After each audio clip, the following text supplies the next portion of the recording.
Ahead on American Sunrise Early Edition, New York City's Democrats give socialist Zohran Mamdani the top spot in the mayoral primary. He wins it. And the inside track to taking over City Hall. Is this the beginning of a disastrous era for the Big Apple? In the Middle East, the peace is holding for now. After a bumpy start to the ceasefire between Iran and Israel, the skies of Tel Aviv and Tehran are quiet for the first time in weeks. In Europe, President Trump arrives at the NATO summit, once again pushing the other members of the alliance to fulfill their defense spending obligations. And this time, they're doing it. It's a big victory for Trump and the rest of the world. Back here in the U.S., ICE continues to find and arrest a rising number of Iranians here illegally. This as concerns about Iranian sleeper cells are already growing. And yeah, it's still hot, and yeah, a number of heat records have been broken. But what about the cold weather records several parts of the U.S. broke in January? Wait, the news media and political opportunists wouldn't be trying to scare and take advantage of us, would they? I'm not. American Sunrise Early Edition begins now. Welcome to American Sunrise Early Edition. The show where faith, freedom, and the values that built this nation take center stage. Your good deeds and bad deeds. That's how we're going to judge you. Join host Jake Novak as he breaks down the stories that matter. We will be letting the public know regularly what we have found. American Sunrise Early Edition with your host, Jake Novak, starts now.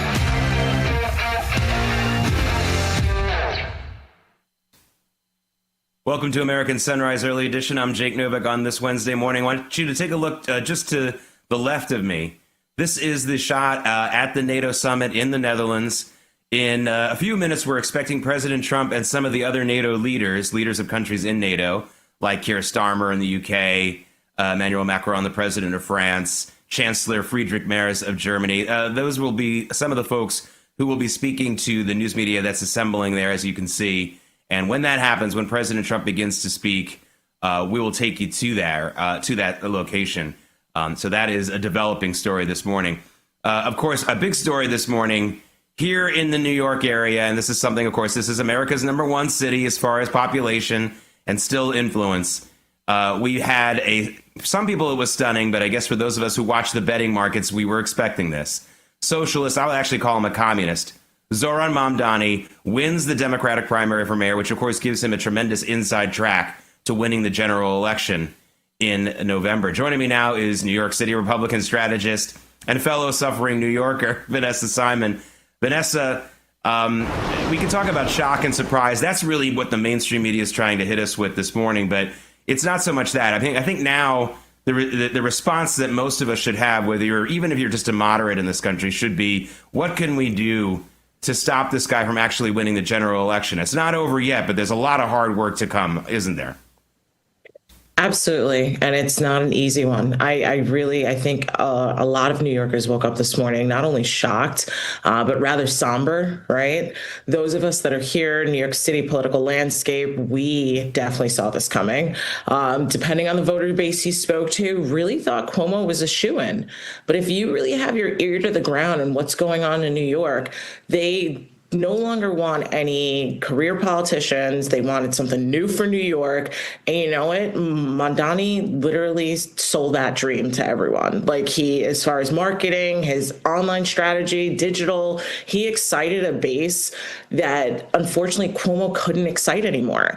I mean, Cuomo was dealing with like black voters in Harlem for the first time in like years since he's last run. And it's like New Yorkers are tired of that song and dance. And it showed up in the polls last night. Yeah, it was a pathetic song and dance. I've talked on this program a number of times about how Andrew Cuomo, now, by the way, for those of you watching this and thinking this is just a New York problem, I wish that were true, but it's not. This is a national problem. The Democratic Party nationally is forget about going further left. They're going full on anti-American. They're going full on people who are basically funded by foreign nations. Here in New York, this is the most expensive media market in the world. And Vanessa, you mentioned the digital marketing. You mentioned some of the different angles that Mamdani used. But I have to tell you, it was a plain old television ads that you couldn't escape. When I go to the gym after this program every morning, there's 100 TVs up on the ceiling of the gym. And every moment of the day, there was a Mamdani commercial running on. This is an expensive media market. I don't care whatever numbers there are reported about how much he spent on this campaign. They're much more than that. There was a massive amount of money poured into this guy from God knows who. And that is a big problem for the Democratic Party in general. Remember, we learned last year that Act Blue, that website, that group that funnels money to Democrat candidates, forgot to put the stoppers on foreign donors for who knows how long. I think Zohran Mamdani was very much funded by foreign donors, and this very much looks like an election that was won for Mamdani because of that money, because of people who are susceptible to those kinds of ads. If you take a look at the crosstabs on the polling, ethnic New Yorkers, including African Americans, really didn't come out in big numbers for Mamdani. They mostly went to Cuomo. Mamdani won because of rich white liberals who live in the city, who live in their own world, and were susceptible to that kind of massive marketing by the enemies of the United States. I think that that's something people should know. Not only that, Jake, it was a pure grassroots campaign. Like if you turn on, I mean, you have to understand, tuning into social media platforms, you're seeing television ads. I'm a millennial. We hardly turn on the television. We are meeting voters right here in our hands, and that's all over the phones. So to your point, Mamdani getting funded, he knew it was a dual strategy. We have television, we have social media platforms, and it was purely grassroots. Every time you saw Mamdani, whether he was commenting and coalescing with the Knicks fans outside of Madison Square Garden or on the subway, debunking all the things that Cuomo was sending in their mailers at home, like mailer strategy. You just didn't see Cuomo bringing out, I guess, going to like fine dining in Harlem. And it's just like those old strategy ways, political strategy, campaign ways are out the window. Mamdani just really came off smoke and mirrors to the people, grassroots, like, hey, I'm one of you. And I couldn't tell you where Cuomo was, aside from, like you said, these kind of rich, affluent people going to his $1,000 plate fundraisers, things like that, where Mamdani really gave the perception that he was a man of the people, and New York is in trouble. I kid you not. He will bankrupt our city if this is the man we elect in November. Well, all the text messages I got overnight were from people who were asking me about how they can move out of New York, and they weren't even kidding. So that's going to be a major problem right there. You know, I think, Vanessa, this is also a byproduct of the downgrading of the office itself. There was a time when I felt like being the mayor of New York City was second only to being president of the United States when it came to national prominence, when it came to authority over a large population, when it came to media accountability. It's very traditional, for the most part, for New York City mayors to meet with the news media the way that President Trump does, where he just talks with the news media all the time.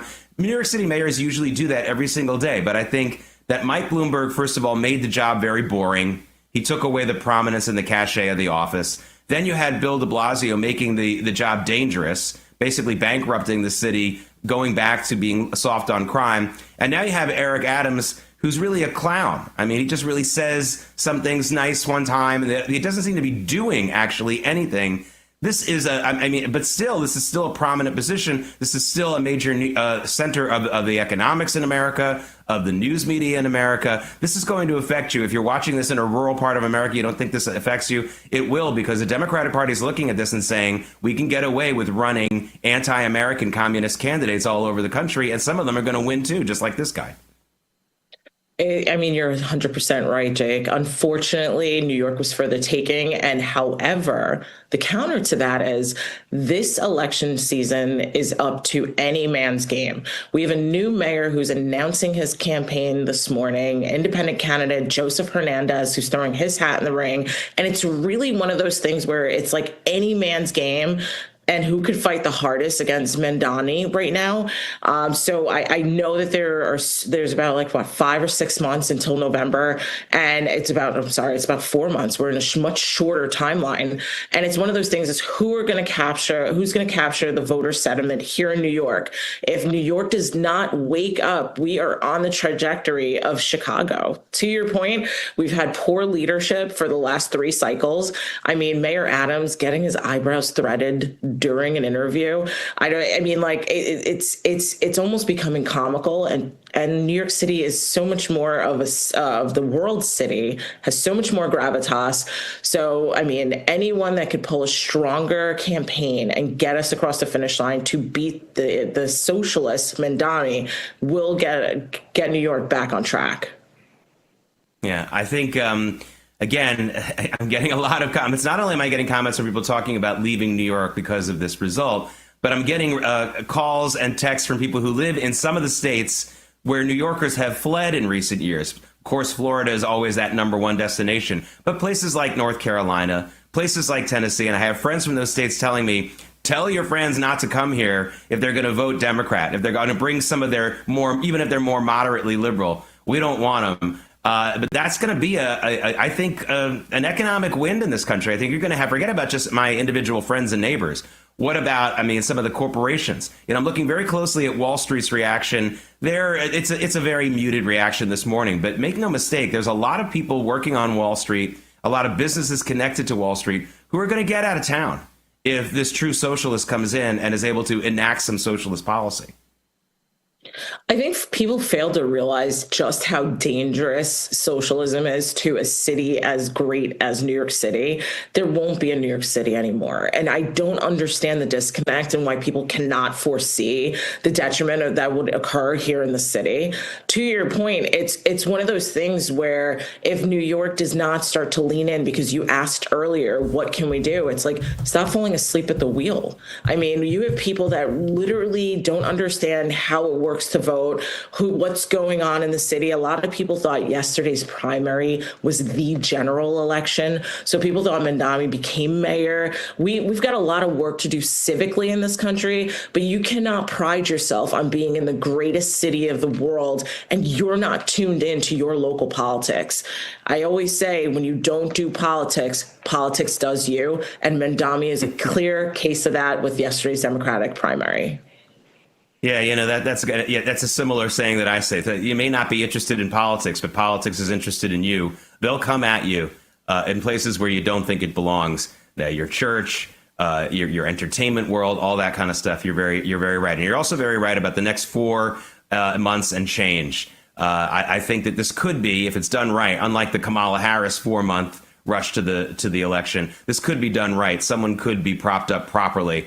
But it's going to take a lot of voter action. Scott Pressler, if you're watching, maybe come to New York City for a couple of months and help out this situation. Vanessa Simon, Republican strategist from New York City. Vanessa, thank you so much for joining us. Let's catch our breath and hopefully better things will come. Thank you so much.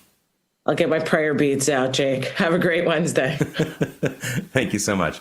All right, coming up, just when fears of an Iranian-backed terror situation are rising in America, ICE keeps nabbing more and more Iranian illegal aliens. I'll have the details. And if you have a lead foot, you might want to steer clear of Florida. Wait until you hear what even some first-time offender speeders could soon be facing in the Sunshine State. And it's not a checkered flag. American Sunrise Early Edition. We'll be right back.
there you go. There's the scene of journalists at The Hague in the Netherlands. I wonder what they're chatting about here.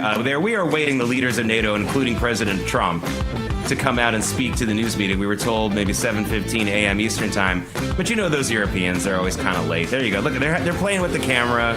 They're fooling around a little bit. But hey, when President Trump starts speaking, we will take you to it, either on this program, American Sunrise Early Edition, or American Sunrise, as I call it, the big show here on Real America's Voice. They're getting ready, but it's not quite ready yet. But we do have news coming out of this. The NATO nations are agreeing to boost their defense spending, as President Trump has been pushing them to do. More of them doing this now. This is actually a big victory for President Trump, so you're going to want to watch this. Can't wait to see some of the facial expressions on Emmanuel Macron and others when President Trump gets up there. And you know he's going to declare victory. You know he's going to do that, and I think he's got a reason to do so. Welcome back to American Sunrise Early Edition. I'm Jake Novak. Special welcome to those of you watching and commenting on Getter and Rumble. This is a disturbing trend. ICE agents arrested a former Islamic Revolutionary Guard Corps member, that's the IRGC. He had suspected ties to Hezbollah. An ex-Iranian army sniper also nabbed. And a terror watch list suspect during a sweep of Iranian illegal migrants in the U.S. over the weekend. In all, 11 Iranian illegal migrants, many of them with criminal records, were taken into custody. What could go wrong? The Department of Homeland Security said that the arrests occurred from Minnesota to Alabama to Mississippi. Thank you, Joe Biden. Again, when the borders were open, about a year after that open border policy started, we started to find out that illegal aliens from Venezuela were a predominant group coming in from our southern border. Venezuela and Iran, especially the IRGC, have been in cahoots for a long time. I knew that this would lead to a lot of Iranian terrorists in this country, and it seems like that's the case. That's not good, period. Florida Congressman and frequent American Sunrise Early Edition guest, Congressman Randy Fine, is calling for a notorious, supposed Muslim advocacy group to be designated as a terrorist organization in the U.S. Of course, he's talking about the Council on American Islamic Relations, or CAIR, C-A-I-R, whose executive director said he was happy to see the October 7th terror attack. What a lovely individual. As far back as 2010, by the way, a federal judge wrote in a decision that CAIR indeed had ties to Hamas. But 15 years later, the organization still operates, and I can tell you this. It has a strong influence in many mainstream news media newsrooms across the country. CAIR sends bullet point talking points to CNN, MSNBC, and the big newspapers every morning. When I worked at some of those places like CNN, I used to get that email. And a lot of my colleagues just cut and pasted it and used it. They have a lot of influence in this country. To designate them as a terror organization is long overdue, and it would hopefully undermine some of that messaging we see in the news media. Okay. An organic skincare brand called Purience has been turning heads recently in Elle, Cosmopolitan, and LA Weekly magazines. To date, they've helped over 60,000 women to fall in love with their skin complexion again. Purience delivers clean, organic skincare without harsh preservatives.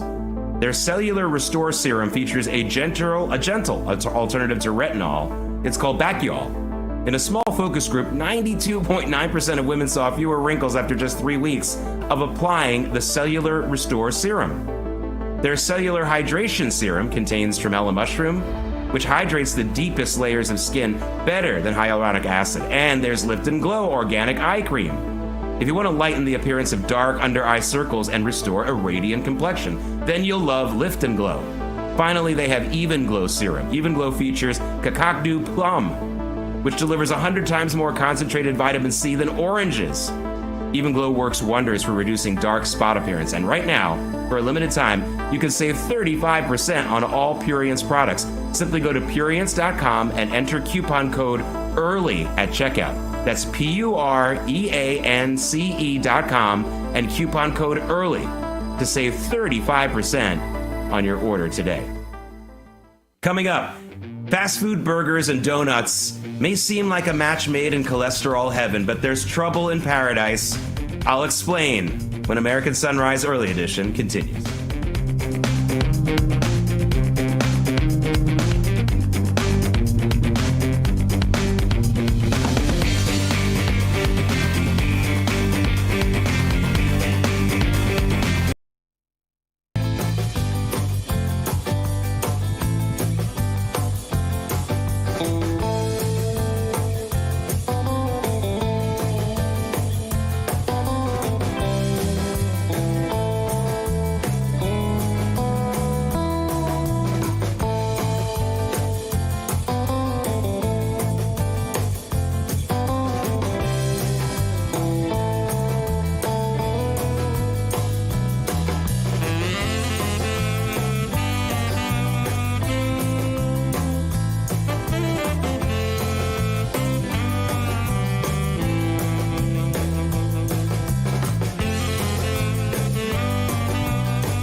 It looks like the folks in the media ready room in the Netherlands are leaving the ready room and getting into the briefing room. This is the camera we have right now in The Hague in the Netherlands. Why are we showing this? Because President Trump and the other leaders in the NATO nations are about to speak as the NATO summit is rolling on there in Holland. And when that starts, hopefully they'll switch that camera, the folks who we don't have control of it, as you can see, will switch it, and they will, to the actual speaking. And of course, President Trump, when he speaks, will take you to it right here on Real America's Voice. Welcome back to American Sunrise Early Edition. Let's take a look at where the markets are going to begin today. We've had 2 days of really strong rallies on Wall Street, and looks like we're going to have a pretty flat open this morning. And that's okay. You know, one of the things I look at when we've had major rallies is the next day, as long as it's flat, that means those gains are being priced in, they're being taken, they're being solidified. I like that, not a reversal. Gold is up, and crude oil. Please look at that number at the bottom of your screen. The $64 level on crude oil, U.S. Crude. My goodness, it was $75 just Monday. And there you have that. Let's take a look at Bitcoin, because Bitcoin's been making a bit of a comeback the last couple of days. Yeah, now it's at 107,000. Remember, it dipped below over the weekend, by the way. It dipped below 100,000. So it's making a comeback now, slowly but surely. Again, I am looking to see if it ever breaks out over that $110,000 ceiling that we saw a few days ago.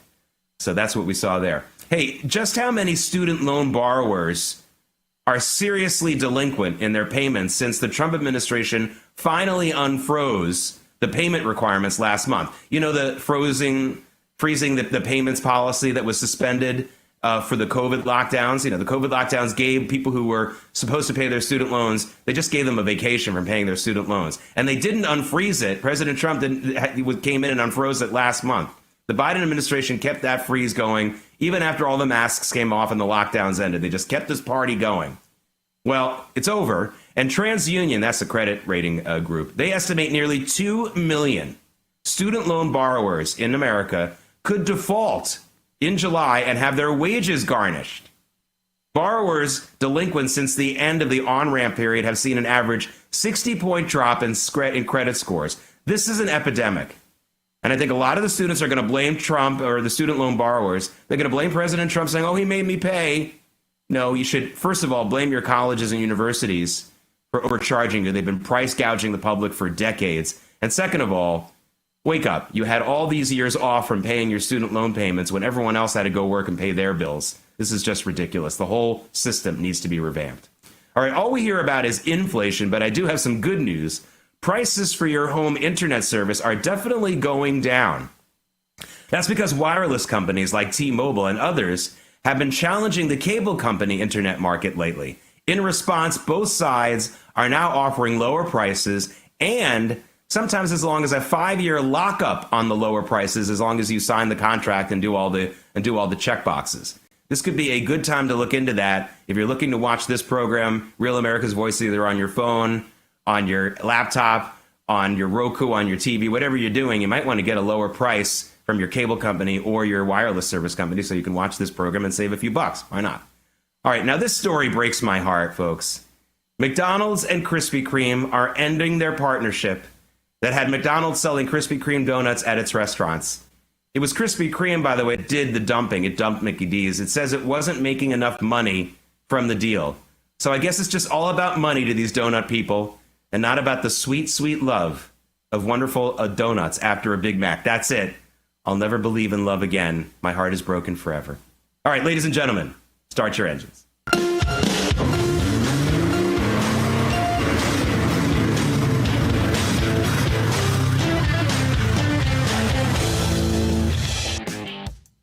It's Moving America, sponsored by Artillery Tea Company. ArtilleryTeaCo.com. Use promo code America's Tea for 25% off your first order. Artillery Tea is all natural, whole leaf. The tea bags are chemical free, and each tea bag can be used twice. Artillery Tea Company is family and veteran owned and operated, and a portion of your purchase goes to help veteran and first responder charities. ArtilleryTeaCo.com, promo code America's Tea for 25% off of your first order. Hey, if you have the need for speed, maybe get that out of your system before you hit Florida's highways.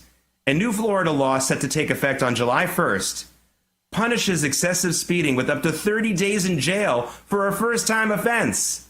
Now, to get the slammer, you'd have to be at least going 50 miles over the speed limit or driving 100 miles or more over 100 miles an hour or more. By the way, Florida Governor Ron DeSantis approved the bill on May 22nd. The bill passed by a 75-38 vote in the state House and a 37-0 vote in the state Senate. So we know one thing. Sammy Hagar is clearly not a Florida state senator because, he can't drive 55. All kidding aside, take it easy on the roads there, Floridians. My goodness.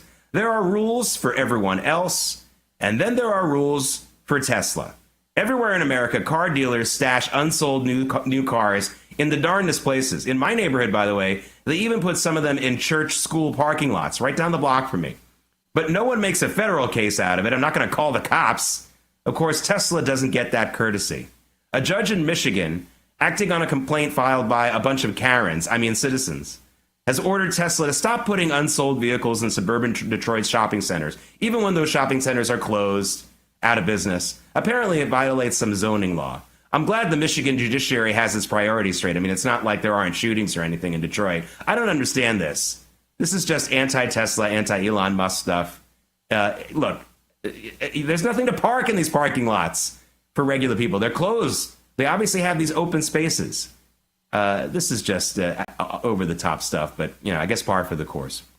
Okay, I have an update for you on that Chinese cargo ship I told you about last month. It was carrying hundreds of electric vehicles, EVs. Those electric vehicles, what they do when they have bad batteries in them. They catch fire. That's exactly what happened to the ship called the Morning Midas. Remember, it was engulfed in flames and smoke.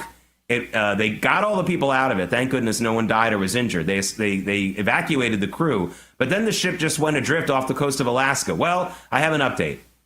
Now it sank. It is sunk. It is down at the bottom of the ocean. Good job there, electric vehicle makers. By the way, this is the same problem they have with electric e-bikes. Some of the lithium batteries are either defective or they're counterfeit. They catch fire, and then they make everything else next to them also catch fire.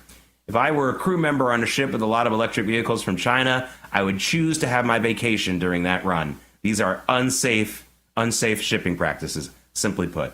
Okay, now for some good news that has nothing to do with electric vehicles. Lamborghini says its new Temerario, which runs on synthetic fuel, is exceeding all expectations and could save the future for combustion engine V8 performance cars. That's because synthetic fuel does not leave a carbon footprint. So if having a hot car that starts at $290,000 MSRP doesn't impress your friends and neighbors, then maybe your very sincere concern for the environment will. That's right, honey. We're going to mortgage the house so we can get a Temerario so we can be good for the environment. See if that works with your significant other. Maybe it will. All right, coming up. President Trump seems to have successfully jawboned Iran and Israel into adhering to their ceasefire for at least one day. Now he's playing his persuasion game at the NATO summit, and it might be working even better. And speaking of persuasion, we haven't heard much from Harvard lately, have we, in their battle with President Trump? That may be because the geniuses in Cambridge are finally coming to their senses. Maybe somebody lent them a calculator. American Sunrise Early Edition. We'll be right back.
It's Wednesday, June 25th. Here are the top stories this morning. In New York, forget about it.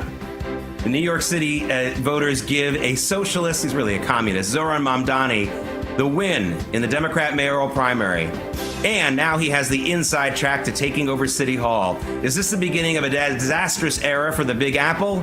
Like I said, forget about it. In Europe, President Trump arrives at the NATO summit, once again pushing the other nations to start fulfilling their promises to spend enough on their defense, and it looks like they're going to give in. They're finally listening. This is a big win for Trump, but more importantly, a big win for the world. Back here in the U.S., ICE continues to find and arrest a rising number of Iranians here illegally. This as concerns about Iranian sleeper cells are already growing. And a number of reports say Harvard may be getting ready to back down in its war with President Trump. Does this mean the Ivy League school is willing to give up its favorite hobby of anti-Semitism? One can only dream. American Sunrise Early Edition continues now.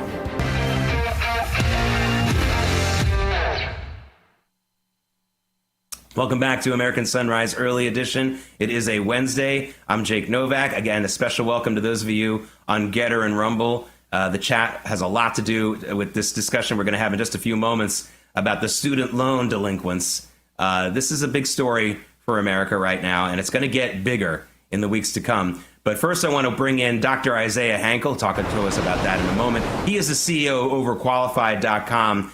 And Dr. Hankel, I first have to ask you, I got to get your response because you're a commenter on all things important here in this country, not just higher education. And I got to get your response to the situation here in New York, because actually I don't think it's unconnected. These higher education, highly educated, supposedly New Yorkers were the reason why Zohran Mamdani won the Democrat primary. They overwhelmingly voted for him. So we're talking about upper class, multiple degree New Yorkers who voted for this communist. What does that tell you, Dr. Hankel? It's the wrong direction for sure. And you're right. There's two problems. So there's the people who are with multiple degrees that come out of these universities that are virtue signaling, tell all their friends that they voted for, right, this new Muslim mayor who's going to make grocery stores, right, state-owned. But then there's also just the importing of a lot of new voters, which come through these universities on a variety of visas, but also everything that we saw over the last few years in the Biden presidency that changed demographics. New York doesn't require voter IDs. I think we're going to see this in any location that doesn't require voter ID. I mean, look at the marches that they had for Palestine, for Hamas in New York City, some of the biggest in the country. Those are the people that are voting, right? Someone like Zohran in power. And this is a trend that we need to stop immediately, because we can look ahead to see what happened in London, right? Or in the UK overall. We got to stand up for the values that this country was founded on to prevent this, because if we get distracted, this is where you lose a lot of your rights, not just as a citizen, but as somebody who grew up on the American way, capitalism, being able to change your status, being able to keep what you own, and not turning into another failed Marxist city-state country. Yeah, but Dr. Hankel, how can we expect these people to stand up for the values that America stands for when they've been taught, probably since birth, but certainly since upper levels of grades of high school and college, that America is a terrible country, that it's a racist country, that it was founded on racism? That's the whole point of that 1619 Project. I mean, no one's denying that it was racism in the United States and slavery. But the whole 1619 Project is about saying that's the whole point of this country. It was founded to be a racist country, which, of course, is a ridiculous stretch and not true. And it's also ridiculously ignorant of just about every other nation on the face of this earth that has a much worse record when it comes to racism and hatred and ethnic bigotry. So these people who are supposedly highly educated, they've been miseducated. They've been told untruths. And to expect them to stand up for American values, I mean, that's not going to happen. They've never heard about any American values. The only thing you can do is what we see Trump doing, which is cutting off the funding of these indoctrination systems, starting with highly visible universities like Harvard, the MITs, Columbia, and then trickling it all the way down to kindergarten, because you're right. They get into positions of power in the universities because they've never produced anything. They don't work in the private sector. At overqualified.com, I've worked with many people, and I can tell you the majority of the people that have been in academia and government the entire time have an incredibly hard time wrapping their head around, wait, I got to produce something to be successful in the private sector, because they stay and they teach and reteach the same thing. America bad, right? If you're from another country and you hate America, good. Let's give you a visa. Let's get you into a high-level corporate job, a pathway right to McKinsey, right, Deloitte, where these universities have partnerships with. And then next thing you know, they're putting people like Zohar in power in New York City. Yeah, and also, it's also incredible arrogance, actually. America is, I believe, the most important nation in the world. That's my belief. I think a lot of people would agree with me. But we're not the only nation in the world. And talking about us and our misdeeds and good deeds all the time and not about the bigger picture is also not giving people an education. Dr. Hankel, let's also talk about the cold water that Democrats and others are trying to pour on Operation Midnight Hammer. The Trump haters have all suddenly become battle damage experts. They all seem to know exactly how much damage was done to the nuclear facilities in Iran. They don't know what they're talking about. And even if they sort of were qualified for them to speak out at this early stage, it's way too early to really make this assessment. But they've decided that the same country they said was too far away from getting nuclear weapons is now only months away after their facilities were badly damaged. I mean, there's just absolutely no logic here. Maybe, Dr. Hankel, this is also part of our higher education problem. They haven't actually taken a logic class. Are they crawling around in the caves taking pictures? I don't think so, right? So it's just a lot of hearsay now. I think most of us realize if it comes out in the New York Times or some sort of liberal, overwhelmingly propaganda site, we take it with a grain of salt, right? Nobody believes. I mean, the vast majority of people, at least anymore, don't believe pictures they see on social media just because they see an empty hole and they say this hole is where they were storing bombs or whatever. So I think everybody wants to see the proof, but I think right now people trust Trump to give him time to show the American people more and more of the data, right? If Trump says something, people believe him overwhelmingly. We know that he's made decisions and come this far all the way from 2016. He's fulfilled his promises time and time again to strike fast, to do it in a way that I think upholds the values of justice and fairness and to be on the right side of things, right? So there's no doubt that this should have happened, and I think he's handling it very well, and I think he's being tough on both sides. Like you said at the beginning, he's advocating and jawboning this ceasefire into existence where I think many people before him have failed. Yeah, and we're talking to Dr. Isaiah Hankel, the CEO of Overqualified.com. And let me also address another elephant in the room here. And I know that this might offend some people, but it has to be said. These people in these universities, these people in white-collar jobs, these office jockeys, these desk jockeys, they have an inherent inferiority complex when it comes to comparing themselves to people their own age who are in the military and risking their lives and have incredible skill and endurance and are in very good shape. And they look at these people, and instead of admiring it, which is what I always try to do when there's someone who's better than me at something or someone who's achieved, I try to actually lift them up because I'm impressed by what they've done. But a lot of people look at that and they need to tear it down.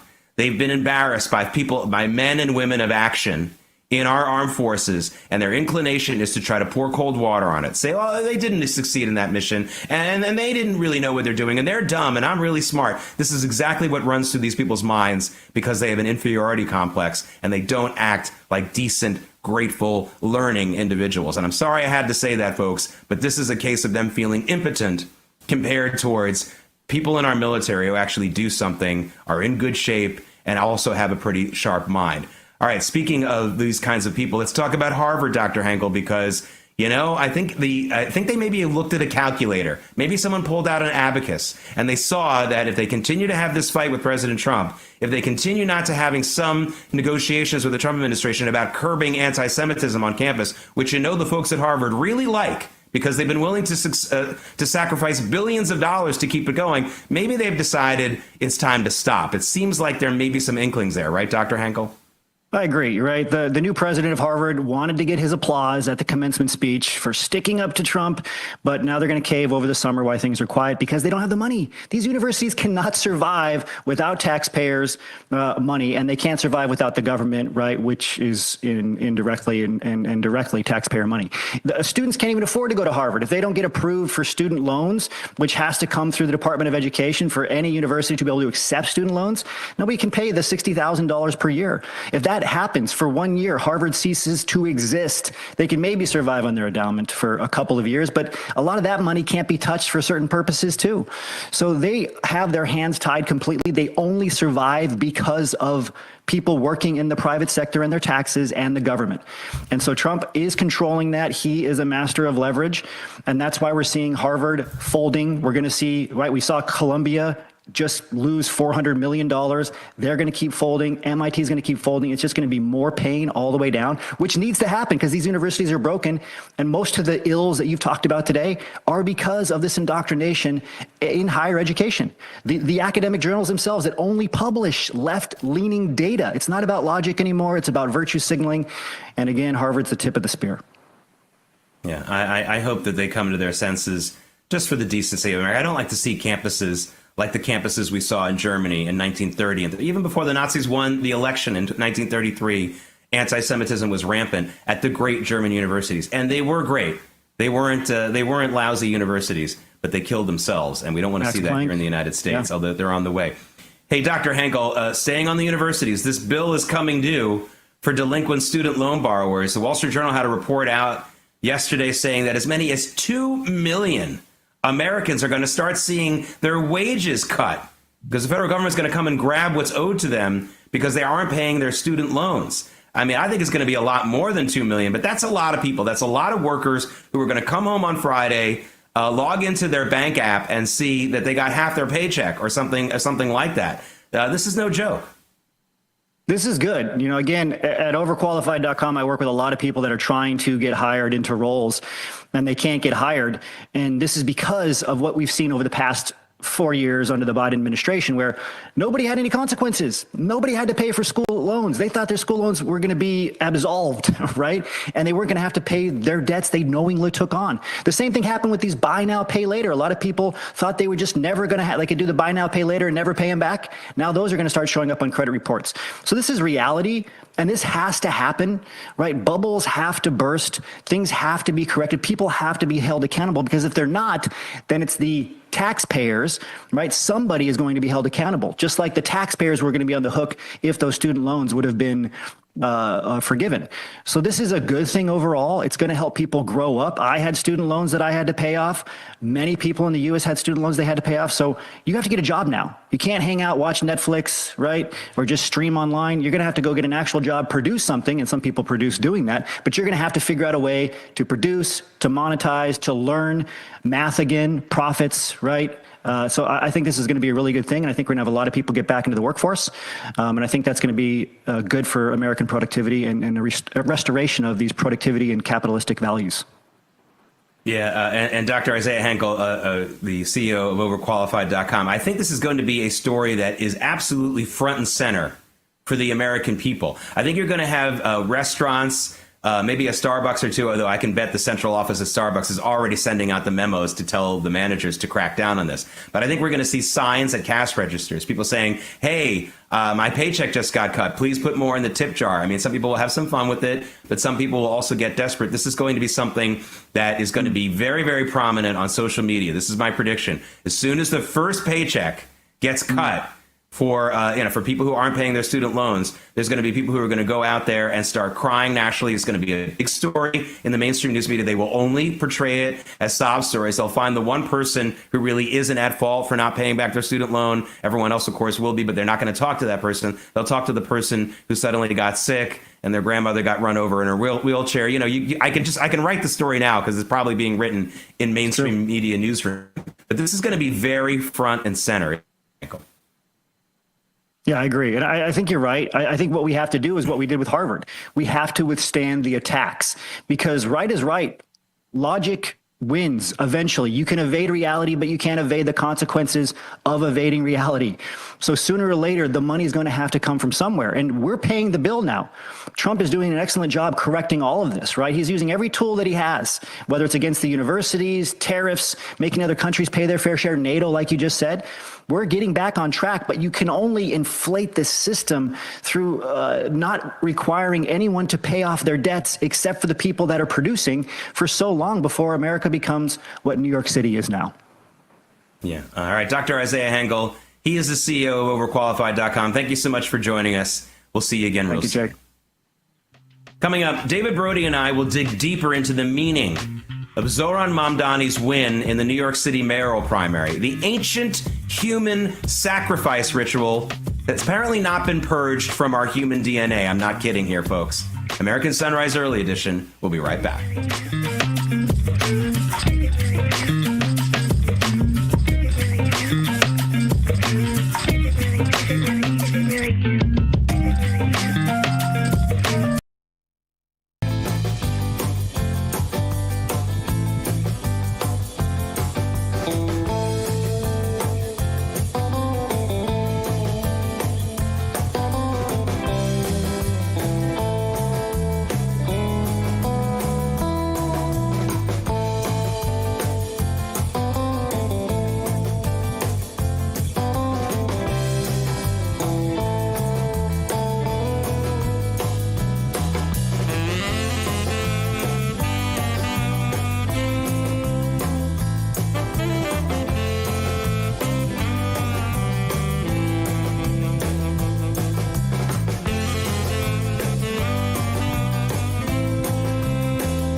That is a live look. No, that's not the hideout of the villain on Batman. Remember the old Batman series in the 60s where they would deliberately shoot that shot on a diagonal? No, that's just a pool camera. I don't know what these crazy Europeans had for breakfast. But that's the shot in The Hague, at The Hague in the Netherlands. President Trump will be speaking soon, along with some of the other NATO leaders. When that happens here on Real America's Voice, we will take you to it. This is like the ready room for the news media and some of the political staffers. We've seen interesting conversations going on, but no eating. Now then, I mean, I understand it's 6 hours ahead or something like that, but aren't they hungry over there? Anyway, maybe we need to talk about what they're serving. Sometimes the food's good over there. Hey, that's one of the good things about Europe. So, welcome back to American Sunrise Early Edition. All kidding aside, Zoran Mamdani, an avowed communist, Israel hater, someone who wanted to globalize the Intifada, has won the Democratic primary for mayor in New York City. I can talk about all the other factors we've talked about with my other guests this morning, but I have David Brody from American Sunrise coming and joining me. And David and I often take a very 30,000-foot view of things. And to me, this was also an election, for those of you who think this is just about New York City.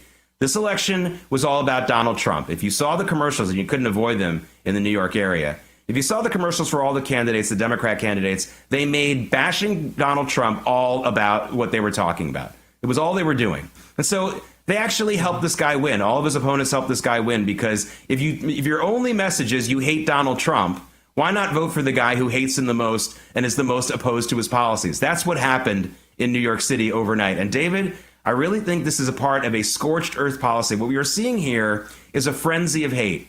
The people in New York, especially the white yuppies, hate Donald Trump so much they are willing to scorch the earth. They are willing to commit human sacrifice. They know Zohran Mamdani isn't qualified. They know he's going to hurt the economy of the city.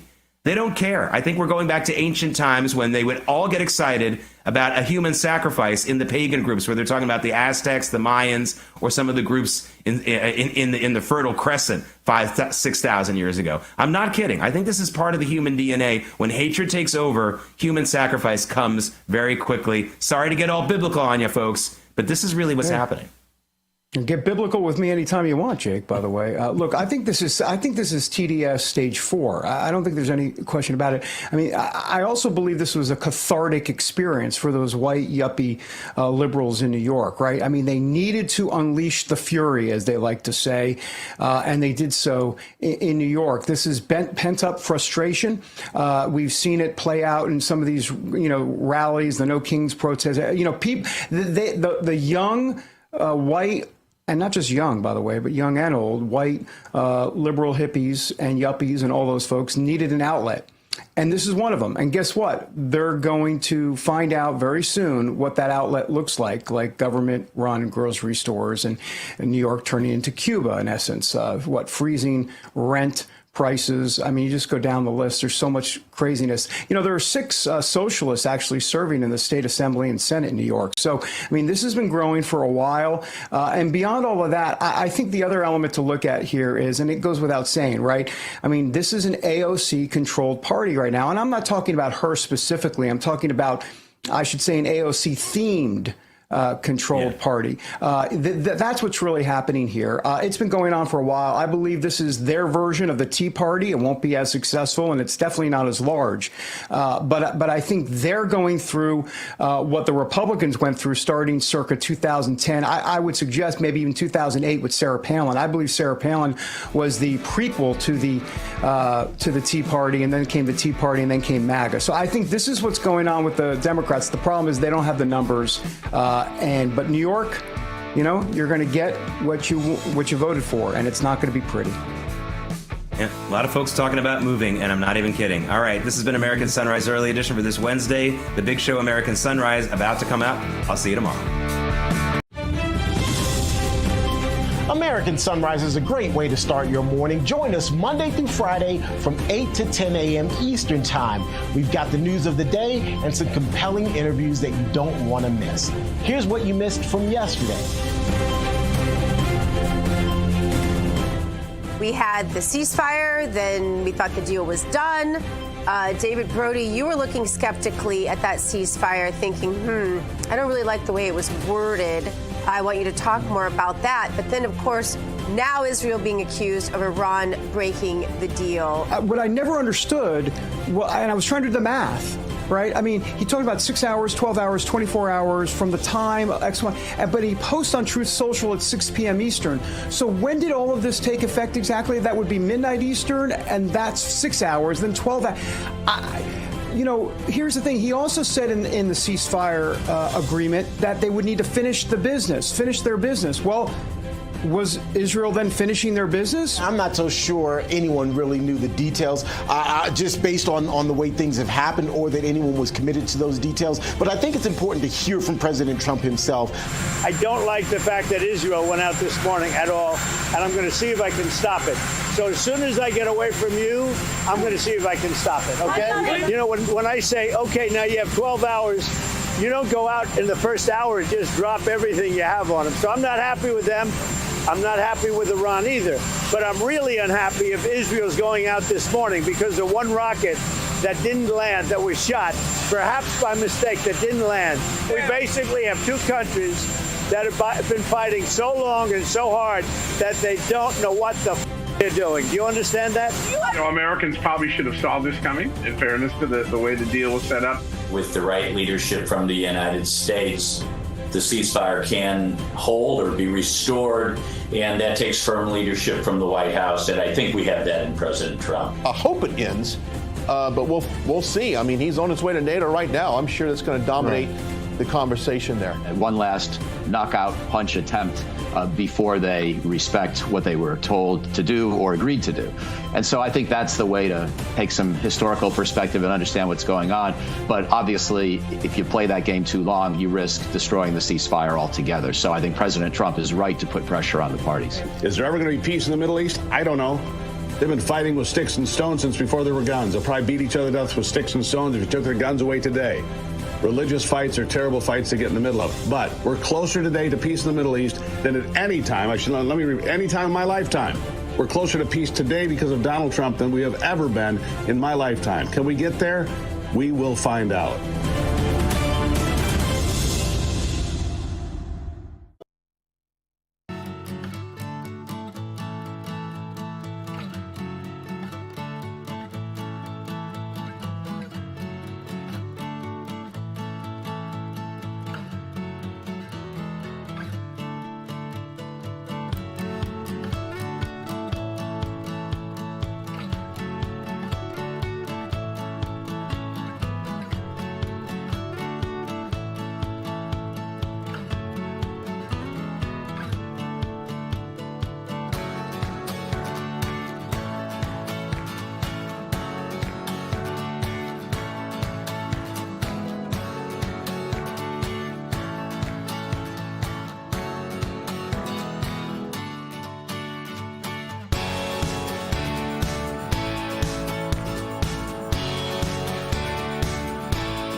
Ahead on American Sunrise, inside Capitol Hill, Kentucky Congressman Thomas Massie now reportedly reconsidering his position on his resolution to limit President Trump's authority on the Iran response. So what exactly changed his mind? Plus, Senate Majority Leader John Thune reportedly planning a marathon of votes starting Friday on the budget reconciliation package. Could the big, beautiful bill get to the president's desk by July 4th? We have the latest. And former U.S. Ambassador to Israel David Friedman will join us for an exclusive interview. How does he view the new developments with regard to Iran? Those stories, much more as American Sunrise starts right now. Good morning, America. Welcome to American Sunrise. Whether it's culture, We have breaking news to share with you. politics, President Trump is joining us live now from Florida. we've got you covered. This is what it looks like to be a patriot. We have to protect the American family. The American dream is still alive. I'm David Brody. I'm Terrance. And I'm Dr. Gina.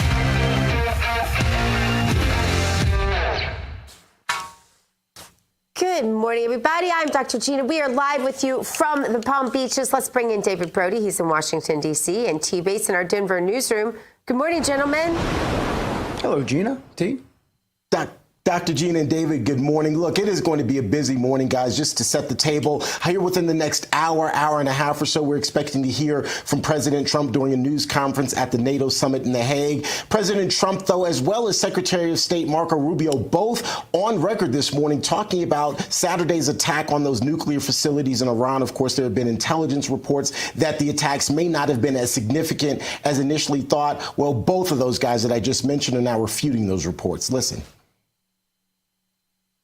we hear it was obliteration. It was a virtual obliteration. When you take a look at the ground above, don't forget the flame is all underground. But everything above, if you look at the before and the after picture, everything above is burned black. The trees, everything. There's one building, but that's a building that sunk substantially into the granite, so that the fire goes right over it.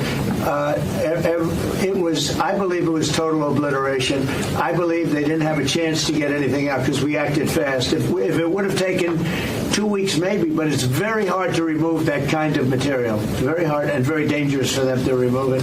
Plus, they knew we were coming, and if they know we're coming, they're not going to be down there. There aren't too many people that are going to be down there. Guys, do we also have the Marco Rubio side? Marco Rubio also speaking to this. First of all this stuff about the intelligence, this is what a leaker is telling you the intelligence says. That's the game these people play. They read it, and then they go out and characterize it the way they want it characterized, and they're leakers. This is the game they play. So that's number one. Number two, here's a fact. The conversion facility, which you can't do a nuclear weapon without a conversion facility, we can't even find where it is, where it used to be on the map. You can't even find where it used to be because the whole thing is just blackened out. It's gone. It's wiped out. It's wiped out. Then we dropped 12 of the strongest bombs on the planet right down the hole in 2 places. Everything underneath that mountain is in bad shape. David and Dr. Gina, what do you guys make of that, David? Well, there's quite a bit. First of all, what's interesting in that Washington Post, the New York Times story specifically, when they talk about how it just set it back a couple of months, the nuclear program. Later in the article, and about the 9th paragraph, and this is what the media always does, later on they go, well, actually, that's just one of a possible many assessments, and this is very inconclusive at this point, and we're not quite sure exactly what the full range of all of this is. There's the disclaimer, there's the qualifier, but of course that's not in the headline. And the other part of it, which I thought, Gina, was a good point by Marco Rubio, is that this is what professional leakers do. They look at the intelligence and they go, okay, I have a point of view, and I'm going to leak this, and I'm not going to give my name because they're a coward, and then they decide, you know what, I'm going to just give my point of view as to what I think the intelligence is, Gina. Yeah, well, the intelligence was probably, or the leaker was probably, the initial source was probably Iranian intelligence, which we all know how reliable that is. And, actions speak louder than words, David. Look what happened next. Iran totally caved and came to the table. That tells you what happened there. That's all you need to know. Yeah. Dr. Gina, I hear you. I'm sorry. I'm just one of those people. Until I fully see it, I'm not going to believe it, and I just don't trust Iran. Like, no matter what they say, I'm on the bus. I just don't trust Iran. I'm hopeful that they in fact will cave and will do what's right. But the fact that they came to the table tells you that the stories that the left was reporting about the hit being ineffective somehow, totally ridiculous. Also, I watched an in-depth on this, on exactly what happened. I mentioned this briefly yesterday. I posted it on my Instagram. I'll repost it because I probably timed out of the story. But I watched an in-depth on this, and the sophistication of this Operation Midnight Hammer was so intensive. I guess I just had no idea until I saw it, the level of which, the number of bombs that went into this, the way that the bombs are specifically programmed to penetrate into the deep ground and into bunkers, all the rest of it. I mean, just amazing. I think this is actually some footage from that. It really is amazing. When you watch the whole thing, you just don't have a lot of doubts. But like I said, the proof is in the pudding.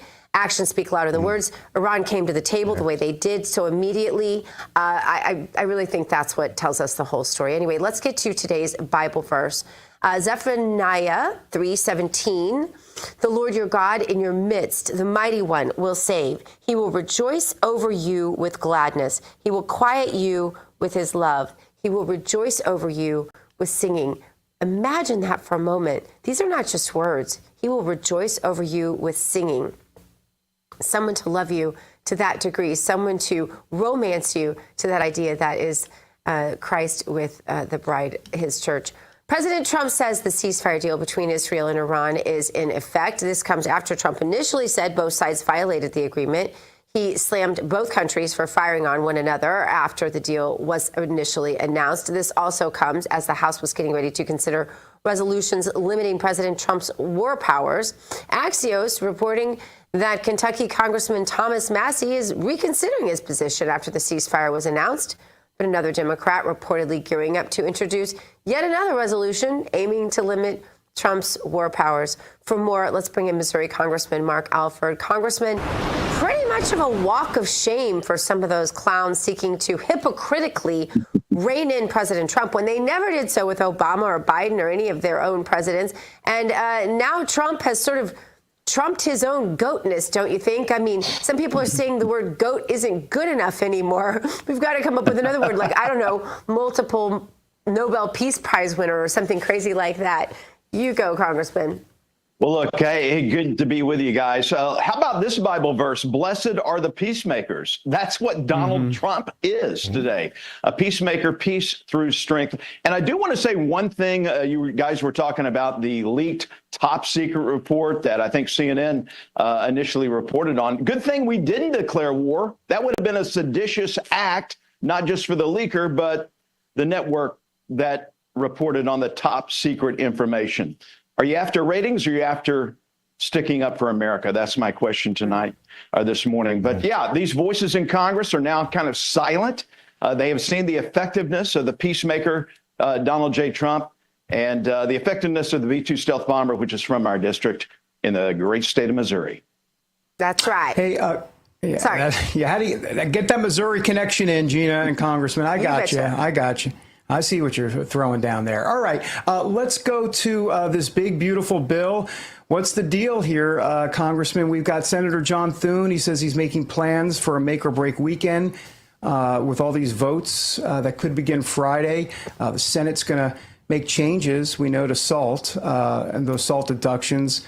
I also hear Speaker Johnson wants House members to be around this weekend just in case the Senate passes the bill. So what are your weekend plans and how are things going over there exactly? What do you think is going to end up happening here? And July 4th, we keep hearing that day. I know there's a push for it. What do you think? Well, David, deadlines are so important here. We have the deadline to get it out of the House by Memorial Day. Speaker Johnson was successful in helping us do that. This deadline is important. We want it on the president's desk July 4th so he can sign it on the Independence Day. This reconciliation package, if we don't pass, it will be the largest increase in taxes for working class families in history. So it's got to be done. The Senate's working hard on this. I think the threat of forcing them to stay here might get them kicked into action, kick a little in their rear end to get some things moving over there. But look, when it comes to the SALT cap, I think it's going to come in around $30,000. It is $10,000 right now, has been since 2017. If we don't renew and make permanent the Tax Cuts and Jobs Act, it will be unlimited. And so it left the House at $40,000. I know this is important to our New York and Illinois and California members who won in Democrat seats who need to get back so we can retain the majority in the U.S. House. So there's got to be a little give and take on this. I think it'll come in at about $30,000 cap. Congressman, as an old news hound, I know you are also watching headlines from around the world. I'd like to bring your attention to this one from Just the News, which says, as NATO 2025 summit begins, here's some things to watch out for. Russia-Ukraine war, defense spending, negotiables on timelines. I'd like to focus on the defense spending, since at this point it appears that's a huge win for President Trump. NATO has come out and really challenged all member nations to spend 5% of their GDP, which is really the mandate from NATO. Anyway, it's something that President Trump has called for. How much do you think this win is attributable to all of President Trump's wins in both the Middle East and as it relates to his negotiation with Russia and Ukraine and other international issues? President Trump has the attention of NATO members. They know the importance of U.S. staying in NATO, properly funding through our defense measures as well. We have upped our spending in this year's appropriations package that we just voted out of committee last week. We are not up to 5% yet. We're at 3.83. That's good, but not good enough. We are like third in line for the number of NATO participation countries in defense spending. Poland is ahead of us. There are some countries who are doing very poorly, Spain for one. And so every member needs to take part. And this is not a dues that you pay into NATO. This is defense spending for your own country. We've got to make sure that these countries, especially those that border Russia, are secure. Estonia, Latvia, Lithuania. We've got to repel the aggression of Vladimir Putin so he doesn't come any further in and hit a NATO country. We can do that, but we've got to work together. And that's what President Trump is doing, leading the way in the Netherlands this morning. Speaking of blessings, I think we all felt a wave of patriotism watching our B-2 bombers come back to Missouri, to Whiteman Air Force Base, where they lodged out of initially. That is in your district, Congressman. What can you tell us about the families and our military on the ground and how they feel about this mission?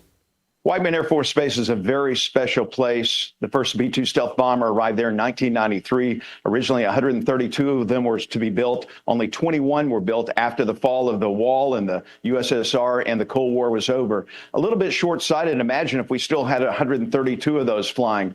But this sortie that was flown at the direction of Donald J. Trump, 7 B-2 bombers, 14 pilots, 14 total 30,000-pound bombs, imagine if you will. They couldn't even get off the runway had they been totally filled with fuel to fly those. They had to be refueled in the air, and that's part of the mission as well. I'm very proud of the men and women, not just of the 509th and the 131st who flew those missions and the maintainers, but everyone on the ground. It's a big family out at Whiteman Air Force Base, and I'm so pleased to be able to represent them. Have you been up in one of those, Congressman? I have. I'll tell you a funny little story. I've not been up in the air, but I've been up in the cockpit several times. It was one of my first requests once I got my top secret security clearance to go up in there. And this is a $2.1 billion aircraft, all right? The new ones that we're building, the B-21 platform, much more sophisticated. They're coming in at about $700 million. But I climb up in the cockpit of this $2.1 billion aircraft, and there's a $2 Christmas tree air freshener hanging there in front of the vent. I said, guys, what's up with this? This is a $2 billion aircraft. You got a $2 air freshener. Better air freshener? When you fly a 36-hour sortie, it gets really stinky. Makes sense. Makes sense. Congressman. And Congressman, I'm sorry, I was just going to say, sometimes less is more. Sometimes less is more. Heartfelt congratulations to the men and women of the military from Whiteman there in your district. Fun fact, I was right there when those things went. I'm literally 30 miles from them, traveling across our great state when that all took place, but I didn't know. Congressman Alford, thank you so much for your time. All right, take care. Thanks, Congressman. Thanks. Coming up, we check out the hottest headlines from the Wrap newsroom with T. Bates. And later, President Trump says he doesn't want regime change in Iran, but will the Iranian people call for it? We'll take a close look just ahead on American Sunrise.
This news break is brought to you by AMAC, Association of Mature American Citizens.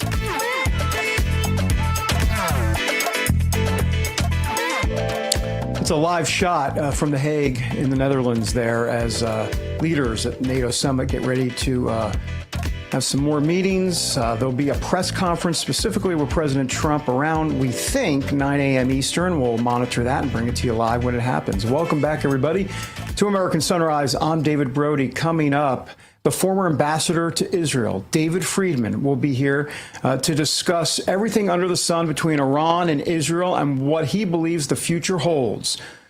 That all in a moment. First, though, T. Bates standing by with the latest headlines from the Real America's Voice newsroom, sponsored by AMAC. The Association of Mature American Citizens is the conservative voice for Americans 50 and older. AMAC is fighting for the values that you hold dear. Join today. Together, we can write the course of America. President Trump is in the middle of meetings with fellow heads of state at the NATO summit in The Hague, Netherlands. Just this morning, he confirmed plans to meet with Ukrainian President Volodymyr Zelensky on the sidelines of that summit. The two were supposed to meet at the G7 summit in Canada earlier this month, but the president left early after Israel attacked Iran. Describing his conversation with the embattled Ukrainian leader, the U.S. commander-in-chief saying, quote, "We'll discuss the obvious. We'll discuss his difficulties." President Trump also pushing back on reports that preliminary intelligence findings say Saturday's airstrikes on Iran's major nuclear plants only set the Islamic Republic's nuclear program back months. Mr. Trump insists those reports are, quote, "very inconclusive," and that the bombings resulted in complete obliteration of the sites. We had a tremendous victory, a tremendous hit, and because of that, I don't think they would have been down there because they knew we were coming. When they know we're coming, they're not going to be down at that, 30 stories underground. So, no, I think it was just a tremendous victory for everybody, including Iran. Look, they've got a country, and they've got oil, and they're very smart people, and they can come back. And speaking of victories, President Trump celebrating another huge win this morning as fellow NATO members, are committing to pay their fair share when it comes to defense. To make NATO stronger, we have a concrete plan for all allies to spend 5% of GDP on defense. It will go towards core defense as well as defense and security-related investments. This decision is deeply rooted in our core mission and is required to resource our plans and readiness. This will also make NATO fairer to ensure anyone and everyone contributes their fair share for our security. For too long, one ally, the United States, carried too much of the burden of that commitment, and that changes today. Hoorah, as the Marines would say. This is an issue that President Trump has been pushing since his last administration. While maybe reluctantly, all NATO member nations are now expected to step up. New York is said to be the city where dreams come true. Well, this morning, it's also the city of political upsets as former New York Governor Andrew Cuomo has conceded in New York's mayoral primary. Instead, Zohran Mamdani is declaring victory in what is considered a stunning upset. If elected in the general election, Mamdani would be the city's first Muslim and Indian American mayor. The 33-year-old assemblyman has been criticized from the right for his socialist leanings. He'll face Republican and Guardian Angels founder Curtis Sliwa in the general election. Incumbent Democrat Mayor Eric Adams is also expected to be on the ballot, but he's running as an independent.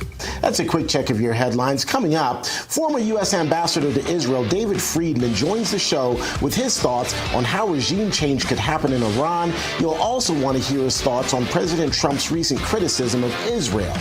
First, though, a quick look at this day in history.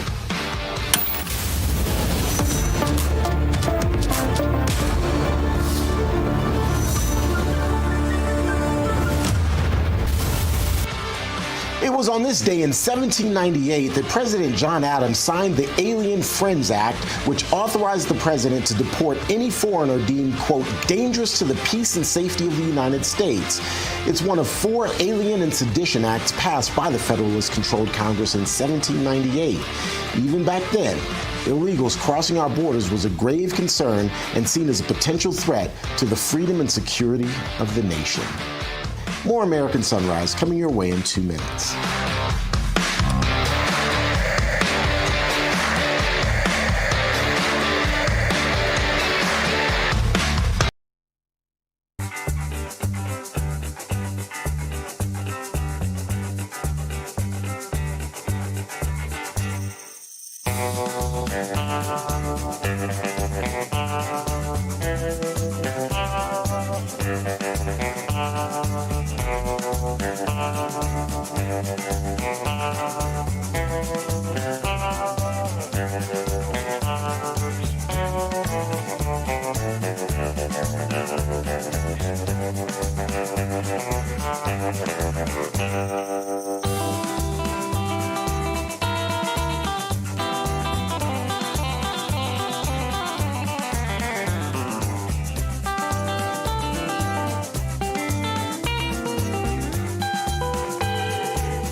Washington, D.C., the most moral city in America. Then again, I'm a chronic liar. So put it all together, and there you have it. Welcome back, everybody, to American Sunrise.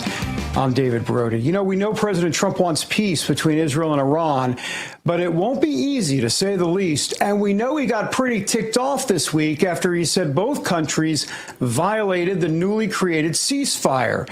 Israeli Prime Minister Benjamin Netanyahu reportedly spoke with Trump about the matter. And Israeli officials say that after the talk, Netanyahu refrained from further strikes. Bibi also said Israel has accomplished its war goals against Iran. Of course, this talk came after President Trump made these remarks as he was departing for the NATO summit on Tuesday. Take a look. Israel, as soon as we made the deal, they came out and they dropped a load of bombs, the likes of which I've never seen before. The biggest load that we've seen. I'm not happy with Israel. You know, when I say, okay, now you have 12 hours, you don't go out in the first hour and just drop everything you have on them. So I'm not happy with them. I'm not happy with Iran either.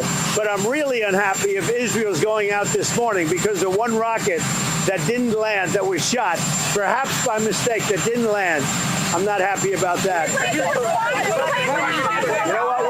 We basically have 2 countries that have been fighting so long and so hard that they don't know what the they're doing. Do you understand that?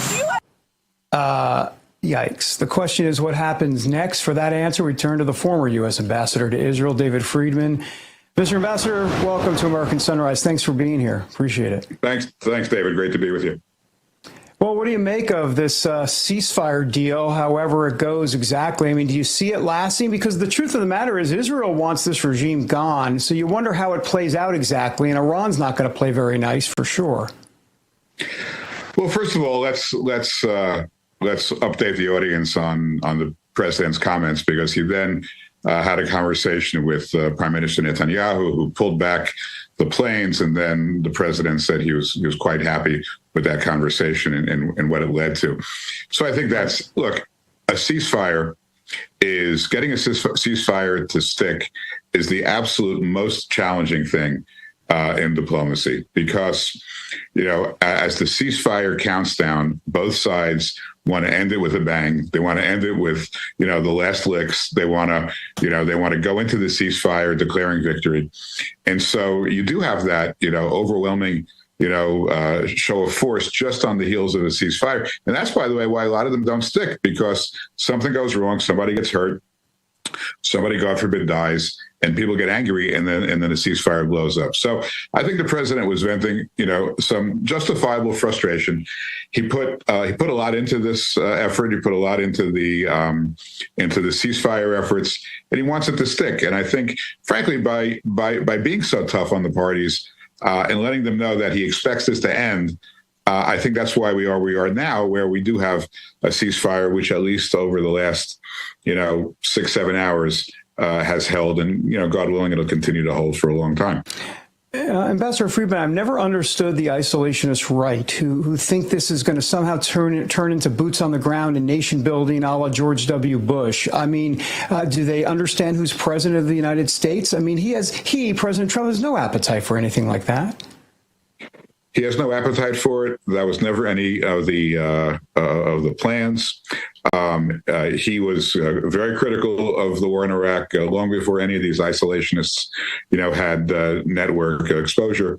Look, this was really a perfectly conceived plan, and let's also make clear that when the war started, when Israel began its attack, the United States was very clear. This is not our war. They wanted to see how it developed. They wanted to see if Israel was up to the task. They wanted to see the level of Israel's commitment. Was Israel really prepared to commit, its blood and its treasure? Was Prime Minister Netanyahu willing to risk his entire political capital on this war? He watched that play out. He saw the overwhelming success of the Israeli Air Force, and he saw the opportunity to end this war more quickly and more successfully by America joining with its overwhelming, weapons, its incredible pilots, its incredible equipment. And so he stepped into this knowing exactly what he wanted to accomplish, knowing exactly what kind of a partnership he had with Israel, that Israel would be there, to the finish line. And he orchestrated what was, I would say, one of the singular most successful military operations, perhaps in the history of the world. I mean, this will go down in history as something, unprecedented. No doubt about it. We hear so much about regime change, but I'm trying to understand the kind of the what's next here, because if there's going to be this ceasefire that holds, well, then what? I'm trying to figure that out. The Iranian regime is neutered at this point. They've got no cards to play. How in the world do they get to some sort of negotiated deal? And of course, the Israelis aren't going to trust Iran and this leadership.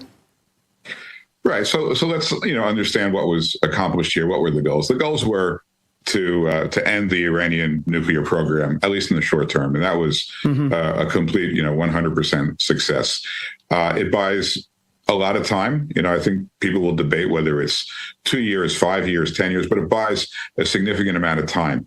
What will happen during that time? Well, number one, the Iranian regime knows that if they do this all over again, it's going to lead to the same outcome, because, as they say, in for a dime, in for a dollar. If America is now committed to ending this program, they're going to stay with it, and they're not going to let Iran rebuild a nuclear program.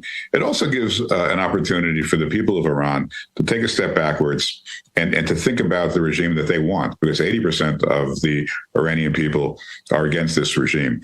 Can America effectuate regime change? Can Israel do that? No. I mean, it's never been possible. But, let's understand that this Iranian theocratic, anti-democratic regime came into power through a revolution in 1979, a domestic revolution, and it will end with a domestic revolution, hopefully in 2025. But I think in the not too distant future, because over time, these regimes never last. I mean, you can't point to, you know, 100-year-old theocratic, autocratic, you know, hostile regime. It will come to an end. I think this accelerated that process, but it has to come from within. The Iranians have to take back their country, and I think this operation has given them a real head start in getting there. You think they'll get there? I mean, because there's been other revolts in the past, or I say revolutions, ones that petered out, didn't happen. And they've got, of course, in Iran, they have all of those citizens that are part of each community over there, in essence, kind of squashing any rebellions that come up all over the country. So that's obviously a concern, because it's not just the military, it's actually the paramilitary, if you will, within the entire breadth of the country. It's a huge challenge. The people have to be courageous. They have to be willing to stand up and fight. And of course, you know, the Iranian regime is spying on every single Iranian citizen. They're monitoring their social media, their emails. So it's very difficult. And I think, frankly, America, Israel, other countries have to help the rebels when they rise up. You'll recall that there was an uprising during the Obama administration, and they offered no assistance at all. You know, America, Israel, lots of other countries have covert abilities to aid the rebels, but the rebels have to begin to take it on their shoulders. And I think it will happen. Again, history tells us that it will happen. Maybe not without a fair amount of turbulence, but I believe it will happen. Until it happens, of course, there are massive limits to how far this relationship can go between Iran and America, or Iran and the rest of the world. I mean, I don't see any common ground at all with Khamenei, but I am optimistic that there will come a change to Iran, because it's so obviously in the best interest of so many of the Iranian people. And, you know, Khamenei, you know, has told maybe one story too many. He's promised his people that they were winning the war, that they were, right now, a lot of Iranians don't really know what's going on, because social media has been shut down. You know, a lot of the kinetic activity is going on at these nuclear sites, which are not heavily populated. Khamenei's telling his audience that they're destroying Israel. So all these lies will come out in the relatively near future. And when they do, I think, you know, there's going to be some energy behind the revolution. But again, you know, I couldn't tell you when or if it will succeed, but I am more optimistic than I was a couple of weeks ago. And the entire free world should be thanking Israel. Ambassador Friedman, we thank you for being here. Really appreciate your time. David, great to always be with you. Thank you. All right, back with more American Sunrise in just a moment.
Welcome back to American Sunrise. I'm Dr. Gina. I want to make sure you know Donald Trump, our president, will be speaking at 9 a.m. at the NATO summit. So you're going to want to stick around with us for that coverage. Thank you for joining us. It is time now for today's health news, which is sponsored by the Wellness Company. And under the microscope today, a new development in chemotherapy treatment. A new DNA test in the UK that can determine whether tumors will resist certain forms of chemotherapy. This test will see DNA maps and could offer a new way to a personalized chemotherapy that is perhaps more effective for individuals or easily eliminate others if they're not an option. This way, people won't have to take chemo that might not work. And the chemo they do take could be more effective the first time. This is still controversial due to negligible outcomes with some cancers, but many do resort to chemotherapy over natural, less chemical treatments. The problem is that in addition to targeting cancer cells, of course, chemotherapy damages all cells, including healthy cells, and this can lead to, of course, the dangerous, sometimes even life-threatening side effects. The hope is that the efficacy can be determined before a specific chemo treatment is employed, opening up options for other therapies that are newer, perhaps more progressive, like gene therapies, and newer, safer therapies as well, like ivermectin, fenbendazole, which we're hearing a lot about, even methylene blue. And this could thereby eliminate the damage done for chemotherapy that might not have ever worked on that patient's DNA to begin with. A new administration in Washington, D.C. has brought a lot of positive changes when it comes to fixing our broken healthcare system. The reality, though, there's only so much the government can do. And if you really want to make America healthy again, then we need to start at home, and that's where the Wellness Company comes in. You see and hear from TWC doctors all the time on this network. You know their products are the gold standard when it comes to keeping you and your family safe and healthy. The Wellness Company gives you opportunity to make sure you are prepared for whatever comes down the line with their prescription medical kits. These kits, of course, contain an assortment of life-saving medications and guidebooks to assist with the proper use of these medications. Also, the Wellness Company offers a variety of products from parasite cleanses to methylene blue, as we just mentioned, to weight loss, and so much more that can help you stay healthy and live a longer, more satisfying life. So make America healthy again. It starts at home. You want to do your part. Protect the health of yourself and your family. Go to twc.health/RAV today. Give it an order. That's twc.health/RAV. Use the promo code RAV to save 10%. All right, over to Terrance. Dr. Gina, I appreciate it. President Trump says he is not for regime change in Iran. In fact, the president says that it could cause chaos in the country and in the region, and he instead wants to see everything calm down as quickly as possible. The president has even floated the idea of making Iran great again. So, where can the Islamic Republic go from here? For more, let's bring in Iranian-American businessman and a former member of the board of directors for the Export-Import Bank from 2006 to 2011, Bijan Kian. Bijan, welcome to the show. We appreciate you being here. I'd like to start the conversation here. Do you believe that economic interests or economic opportunity is a way to potentially supplant, if you will, the theocratic and the religious motivations of the Khomeini regime there, in Iran? Good morning to you and your viewers. Happy to be with you. No. The answer is an absolute no. Okay. Economic incentives will not work with an ideological regime that has its highest priority, to continue its repression of its own people, its threat to its neighbors in the Persian Gulf, and its threat to international security. Absolutely not. The only way to remove this threat is to decapitate the leadership. You know, when somebody is attacking you, it's not going to help if you take away his weapon. He might have other weapons. And it's the right way is to eliminate the source of the threat. And this regime in Tehran is not popular. What better justification than to look at the people who don't want this regime anymore?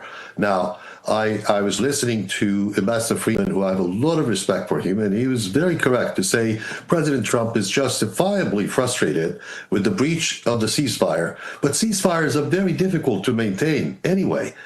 I think there are a lot of unanswered questions. I disagree with Ambassador Friedman when he says military historians, intelligence historians are going to mark this operation as very successful. Now, President Trump is frustrated at the ceasefire. I am frustrated at the other unanswered questions.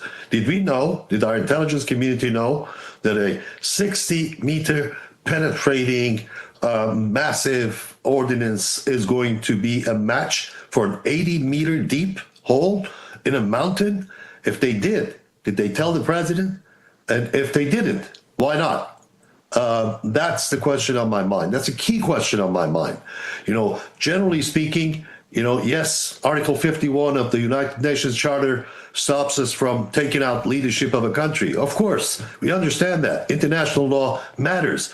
But we have other capabilities. And as far as Israel is concerned, I don't think Israel is going to go for the idea of let's fatten the pockets of this is a corrupt regime in Tehran.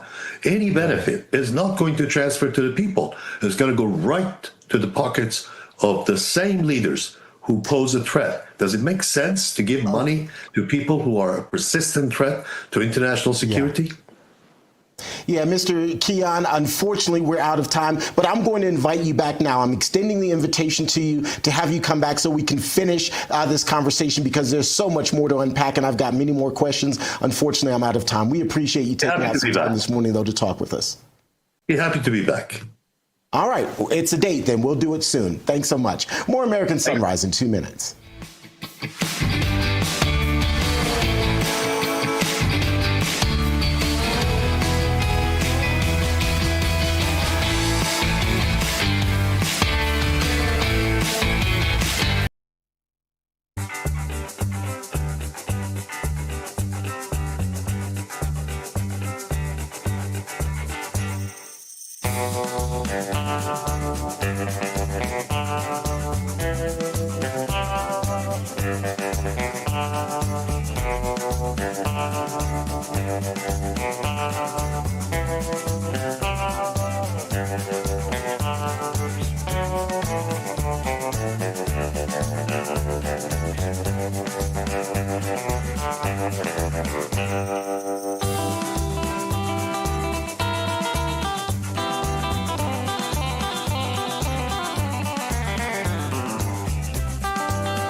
Here's a live look at the NATO summit, which is going on in The Hague, Netherlands. President Trump just spoke moments ago. Here's what he had to say.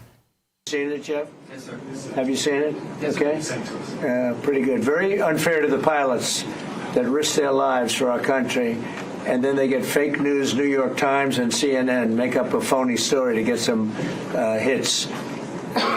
That's the only reason I cared about it, because those pilots were so brave. I've never seen anything like it. They flew into the hornet's nest, and then they got hurt so badly by what the fake news wrote. And it was CNN, it was the New York Times, and they're both disgusting, really horrible groups of people. The pilots did an unbelievable job like nobody's ever seen. They hit pay dirt. You see where I guess you probably look, they call it the wound.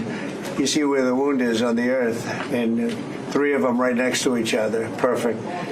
And they should be admired and respected for what they did. and the fake news, in order to try and hit me, the fake news made them look bad, but now they look really good again. So that was the Israeli Atomic Energy Commission, and it was also about the High Commission of Iran. Just said it was totally demolished. But we're going to have a news conference in a couple of minutes, and we'll see you, because I don't want to burden the Prime Minister with this. Okay? Thank you very much, everybody. Thank you. I love the Netherlands. Are you from the Netherlands? Yes. I love the Netherlands. The Netherlands second? What did you say? If the American is first, if the Netherlands is then second. Oh, no, well, I know some people put it first. Have a good time, everybody. Thank you. I'm going to have, I think the summit was fantastic. It was a big success. You had great people here. Everybody showed up. There were all the prime ministers and the presidents and the kings and the queens, right? And I actually had breakfast today with a king and a queen who were beautiful, beautiful people. Central casting, I must say. Very nice. We had a great time. We thought the Netherlands was fantastic, and I think you did a fantastic job. Thank you. We made big decisions today at the NATO Summit, so that's things important. happen. Yes, Mr. absolutely. President, you said you would clarify your stance on Article 5 just yesterday. Is that something you can explain I stand today? with it. That's why I'm here. If I didn't stand with it, I wouldn't be here. So you would defend countries even Well, what if they did don't I pay just out their say? fair Yes, share? of course. Why would I be here? Thank you very much, everybody. Thank you, Press. Thank you. Let's go. Bye-bye. Thank you.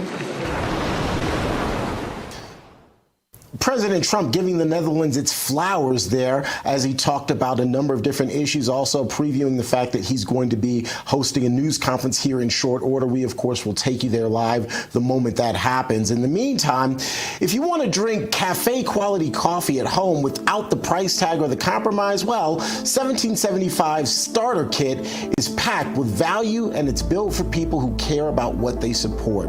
You'll get 3 bags of coffee, 2 16 ounces of your choice, dark or medium, plus their longevity blend infused with anti-aging CAAKG that's clinically shown to support healthy aging and reduce biological age. You cover 2 bags, 1775 covers the rest. That's a full 16-ounce bag of coffee plus premium gear, a matte black tumbler, frother, a gold scoop, or a reusable K-cup filler. Whether you drink whole bean, ground, or K-pods, it's your call. You build the bundle for yourself. The coffee is organic, it's single origin, high altitude, and small batch roasted. Smooth, clean, no jitters, no crash, no bitterness, just really, really good coffee. All of that for less than $1 a cup, and it's made with integrity and delivered with purpose. Go on over to 1775coffee.com/Rav and grab your starter kit while it's still available. That's 1775coffee.com/Rav. We're back in 2 minutes.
God created the heaven and the earth.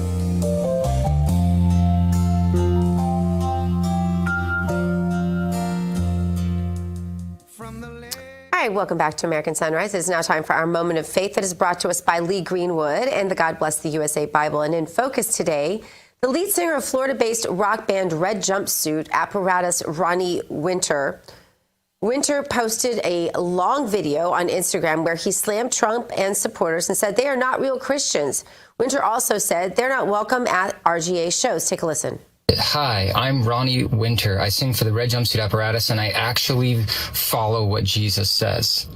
If you're a Christian and you're watching this and you voted for Donald Trump, shame on you. You are not allowed to come to my shows. I don't want you there. Don't come to my shows. It's awesome that you love Face Down. It's not for you. It's not your song, okay?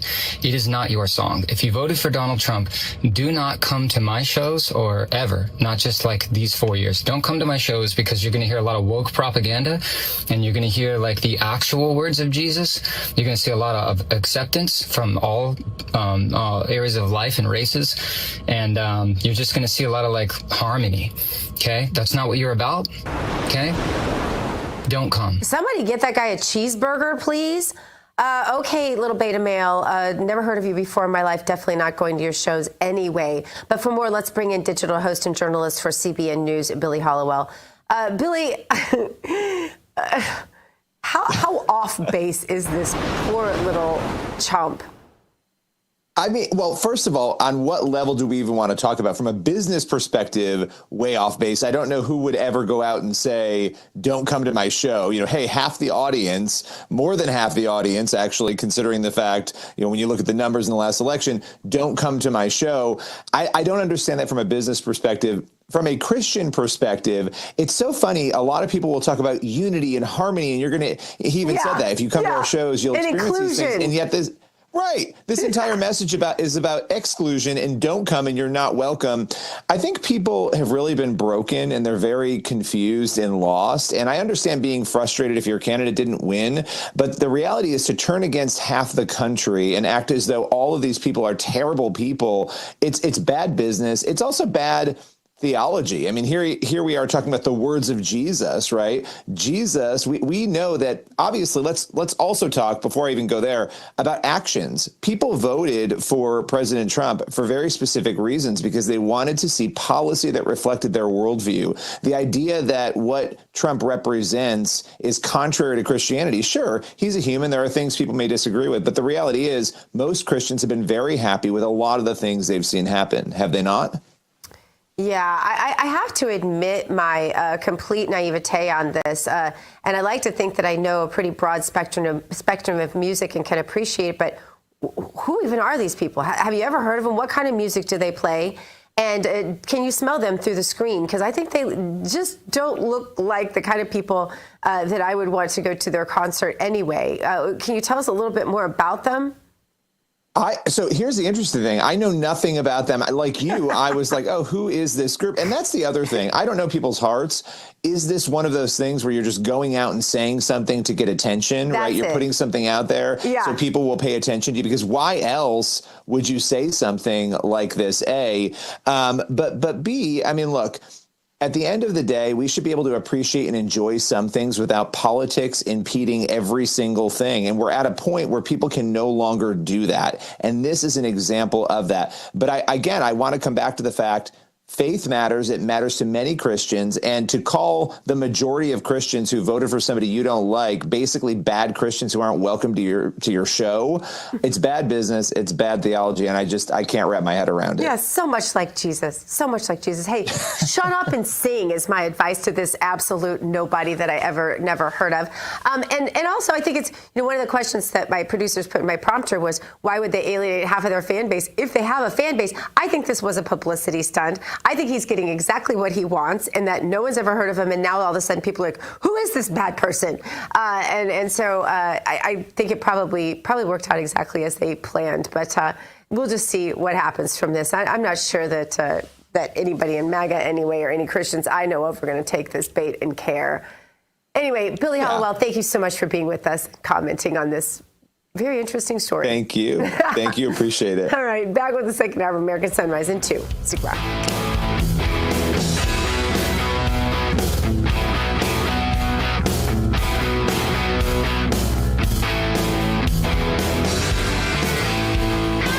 Introducing the limited edition God Bless the USA Bible, inspired by Lee Greenwood's hit song and the most recognized patriotic anthem in America, God Bless the USA. The God Bless the USA large print leather-bound King James Bible also contains America's founding documents, the U.S. Constitution, the Bill of Rights, the Declaration of Independence, and the Pledge of Allegiance, along with a handwritten chorus to Lee Greenwood's song, God Bless the USA. With its large print and slim design, this Bible invites you to explore God's Word anywhere, anytime. The God Bless the USA Bible makes the perfect gift and cherished family heirloom keepsake to pass on to future generations. Designed for an easy reading experience in the trusted King James Version translation, this large print Bible is perfect to take to church, Bible study, work, and for traveling. Order yours today at GodBlessTheUSABible.com.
Ahead on the second hour of American Sunrise, President Trump at NATO, his intended goal to get member countries to increase defense spending. So what was accomplished exactly? By the way, we're expecting the president to speak at this hour. We're going to bring it to you live. Plus, call them a one-trick party. Democrats are on the impeach Trump train again over the War Powers Act.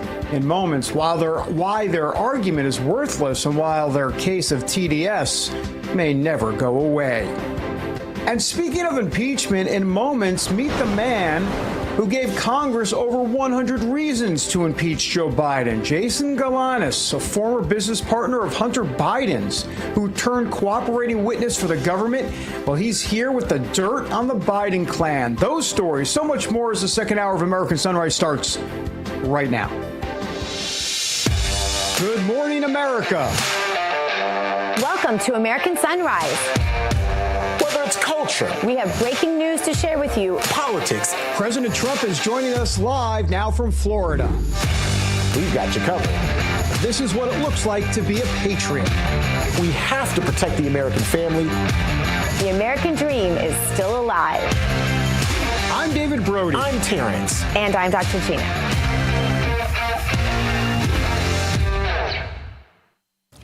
Welcome back, everybody, to the second hour of American Sunrise. I'm David Brody, coming to you from D.C. Let's bring in Dr. G in West Palm, T. Bates in our Denver newsroom.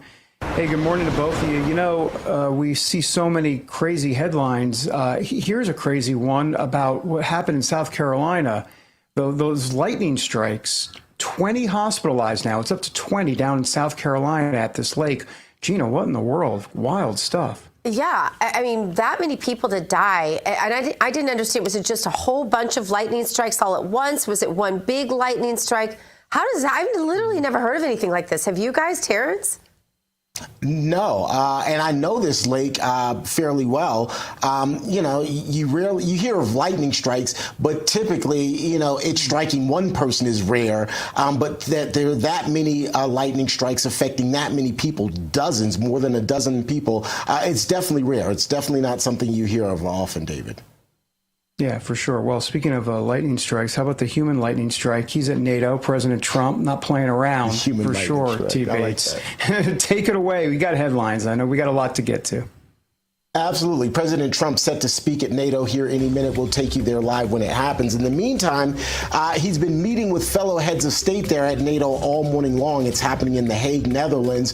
In fact, just this morning, he confirmed that he had planned to meet with Ukrainian President Volodymyr Zelensky on the sidelines of the summit. The two were supposed to meet at the G7 summit in Canada earlier this month, but the president ended up leaving early after Israel attacked Iran. Describing his conversation with the embattled Ukrainian leader, the U.S. commander-in-chief saying, quote, "We'll discuss the obvious. We'll discuss his difficulties." President Trump also pushing back on preliminary intelligence findings that Saturday's airstrikes on Iran's major nuclear plants only set the Islamic Republic's nuclear program back months. That's what reports are saying. Mr. Trump, however, insisting that those reports are, quote, "very inconclusive," and that the bombings resulted in complete obliteration of the sites. We had a tremendous victory, a tremendous hit, and because of that, I don't think they would have been down there because they knew we were coming. When they know we're coming, they're not going to be down in that 30 stories underground. So no, I think it was just a tremendous victory for everybody, including Iran. Look, they've got a country, and they've got oil, and they're very smart people, and they can come back. Back here in the United States, the Salvadoran man living in Maryland who U.S. courts say was wrongly deported to El Salvador's infamous maximum security terrorism prison is expected to be released from a U.S. jail today. Kilmar Abrego Garcia has been behind bars in Tennessee since being returned to the U.S. on June 7th. He's facing 2 counts of human smuggling, though. U.S. Magistrate Judge Barbara Holmes is scheduled to set the terms of his release during a hearing this afternoon. However, Abrego Garcia is expected to be taken into Immigration and Customs Enforcement custody immediately upon his release. While Abrego Garcia has pleaded not guilty to the charges against him, federal prosecutors in the Justice Department are weighing whether to follow through on the prosecution or whether to deport him. New York is said to be the city where dreams come true. Well, this morning, it's also the city of political upsets as former New York Governor Andrew Cuomo has conceded in New York's mayoral primary. Instead, Zohran Mamdani is declaring victory in what is considered a stunning upset. If elected in the general election, Mamdani would be the city's first Muslim and Indian American mayor. The 33-year-old assemblyman has been criticized from the right for his socialist leanings. He'll face Republican and Guardian Angels founder Curtis Sliwa in the general. Incumbent Democrat Mayor Eric Adams also expected to be on the ballot, but he's running as an independent. That's a quick check of the day's headlines. We'll have more headlines coming your way momentarily, including there at the bottom of your screen. You see the boxes. We're waiting to hear from President Trump at NATO. Now, let's get you back over to David. Okay, T. Bates, appreciate it. And by the way, New Yorkers, way to go. Yeah, right. That's dripping with sarcasm. All right. Senate Majority Leader John Thune reportedly planning on scheduling votes for the budget reconciliation bill this Friday. Axios reporting that the votes would last through the weekend. By the way, here is what Thune had to say about the bill. Have a look. And this is the fulfillment and implementation, this bill, of the president's agenda.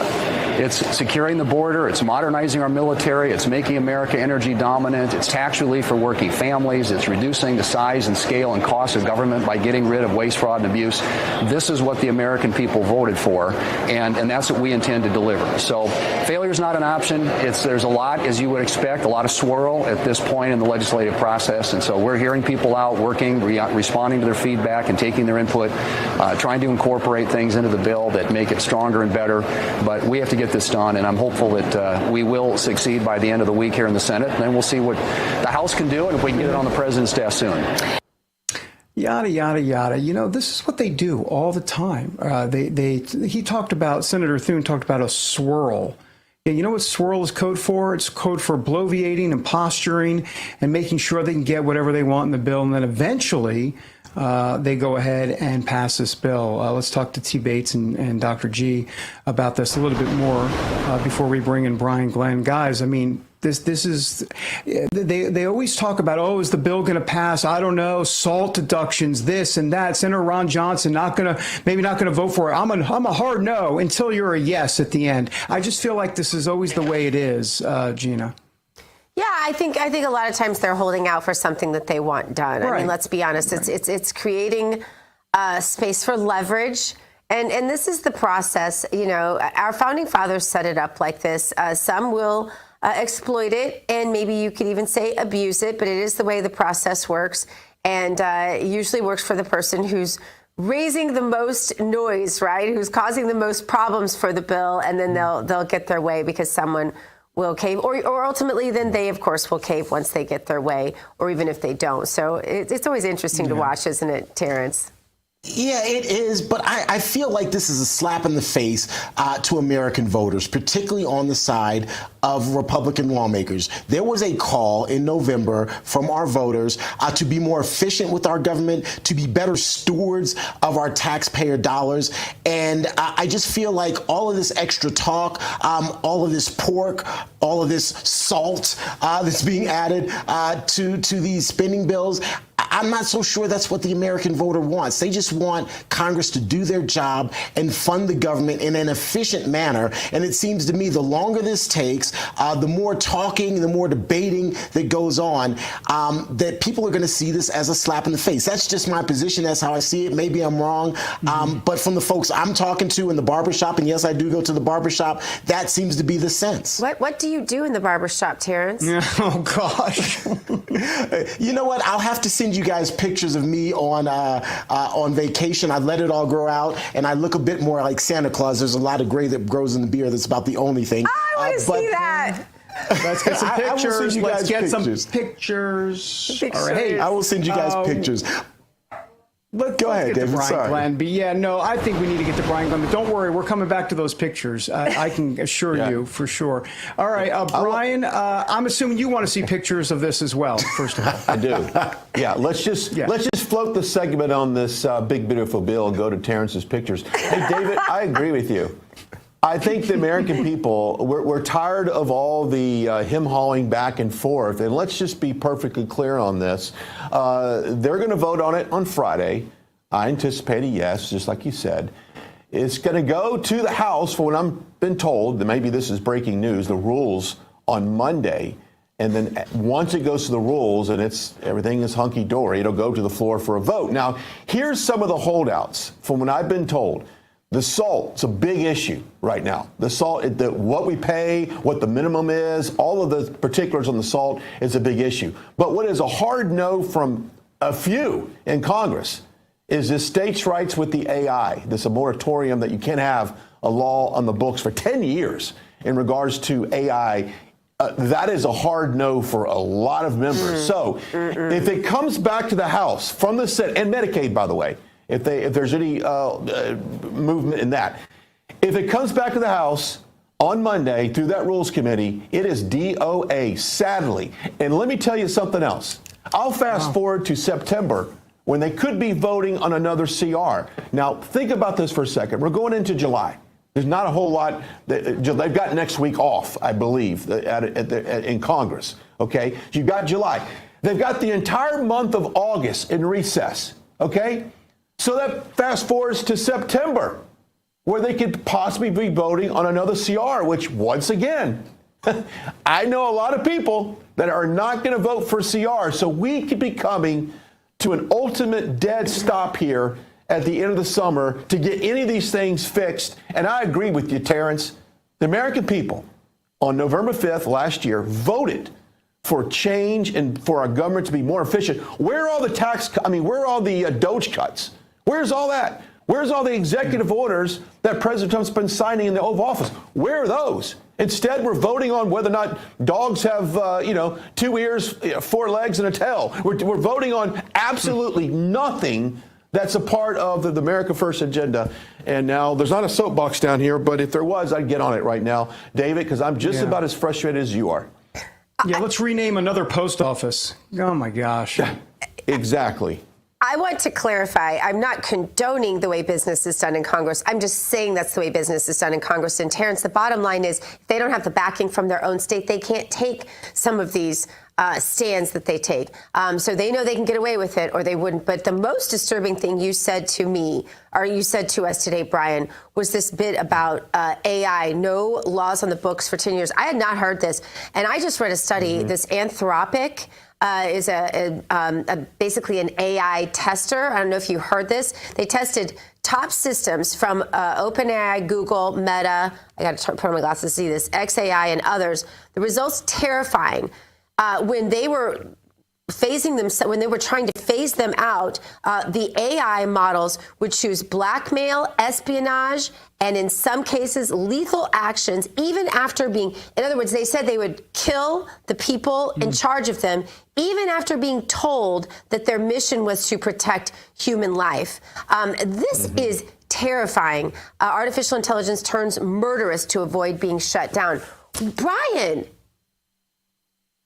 It's in the bill. I mean, you talk about when they give you a bill that's that thick, and by the Rules Committee, they have to give you so many hours to read it before you vote on it. I mean, you don't plop something on the desk of Congress and go, read it, we're going to vote it tomorrow at 2 o'clock. That's not the way it works. But that is in there where there's no laws going to be passed by a state that in terms of AI, it's ridiculous. You talk about states' rights, they're gone. That's so crazy. That needs to be in there. And also SALT, Terrance, I believe with you, if someone chooses to live in these states that have awful, my goodness, David, look what they did in New York City yesterday. Right. I mean, you want to talk about a scary city. If this guy ends up being mayor, you might as well just go ahead and invest in U-Haul, because you're going to have more U-Hauls going out of New York City. Maybe that's my insider trading there for you, my stock tip for the day. Yeah, Democrats voting for the socialists that they are. I mean, this really shouldn't even surprise anyone, should it, Brian? So why should we bail them out, though? Why should we agreed.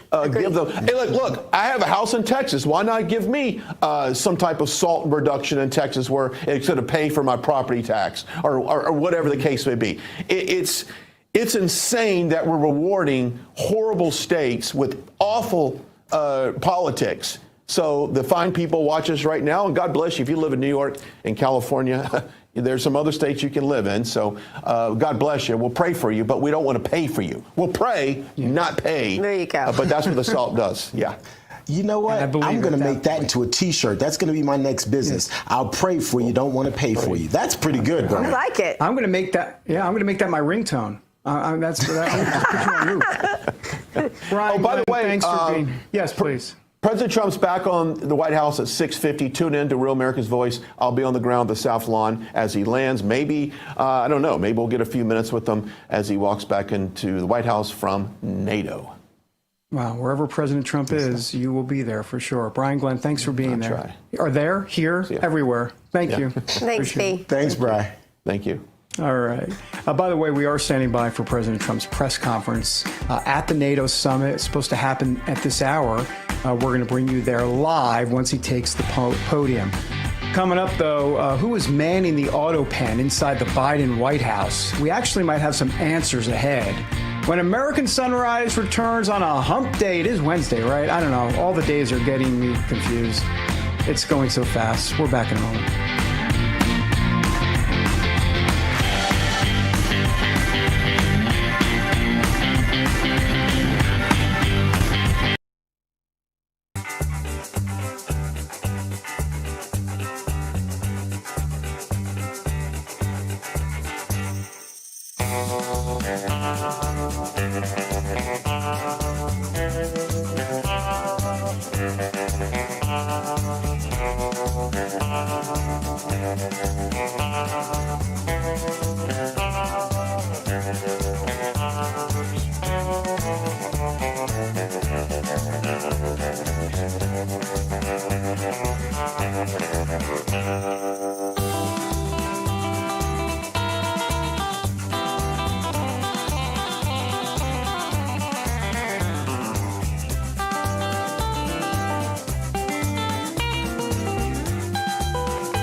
Welcome back to American Sunrise on this Wednesday morning. We appreciate you being here with us.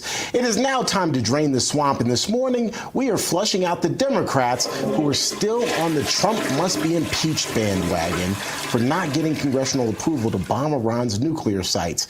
Take a look at this headline from the New York Times. It reads, "Was Trump's Iran attack illegal? Presidential war powers explained bombing Iran without congressional authorization escalated a bipartisan trend of presidents bypassing the original intent of the Constitution." The entire issue has gotten talk show host Stephen A. Smith up in arms. Here's what he had to say. The Democrats are calling, or at least some of them, are calling for the impeachment of Donald Trump.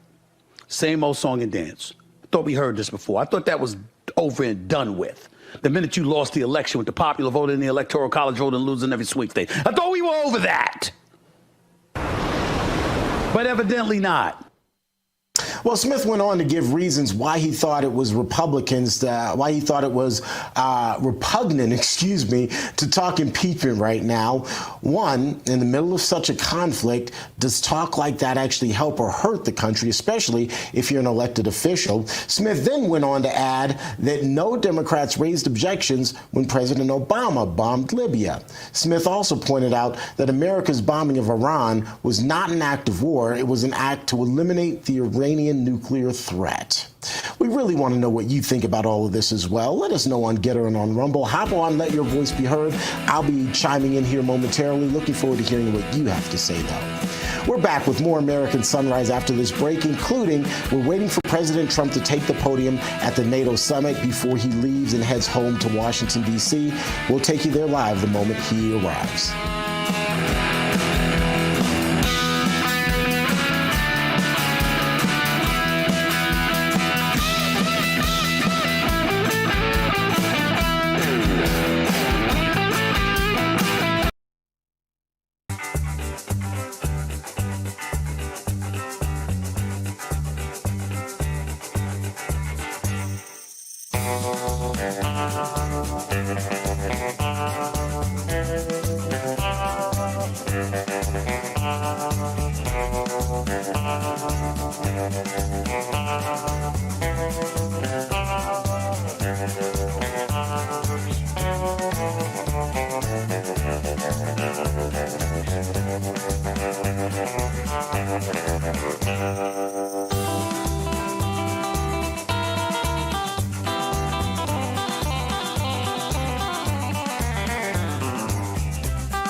again, you're looking live at the NATO summit in The Hague, Netherlands. President Trump expected to take the podium here momentarily for his part of a news conference. A number of the NATO leaders have already spoken, including the president of France.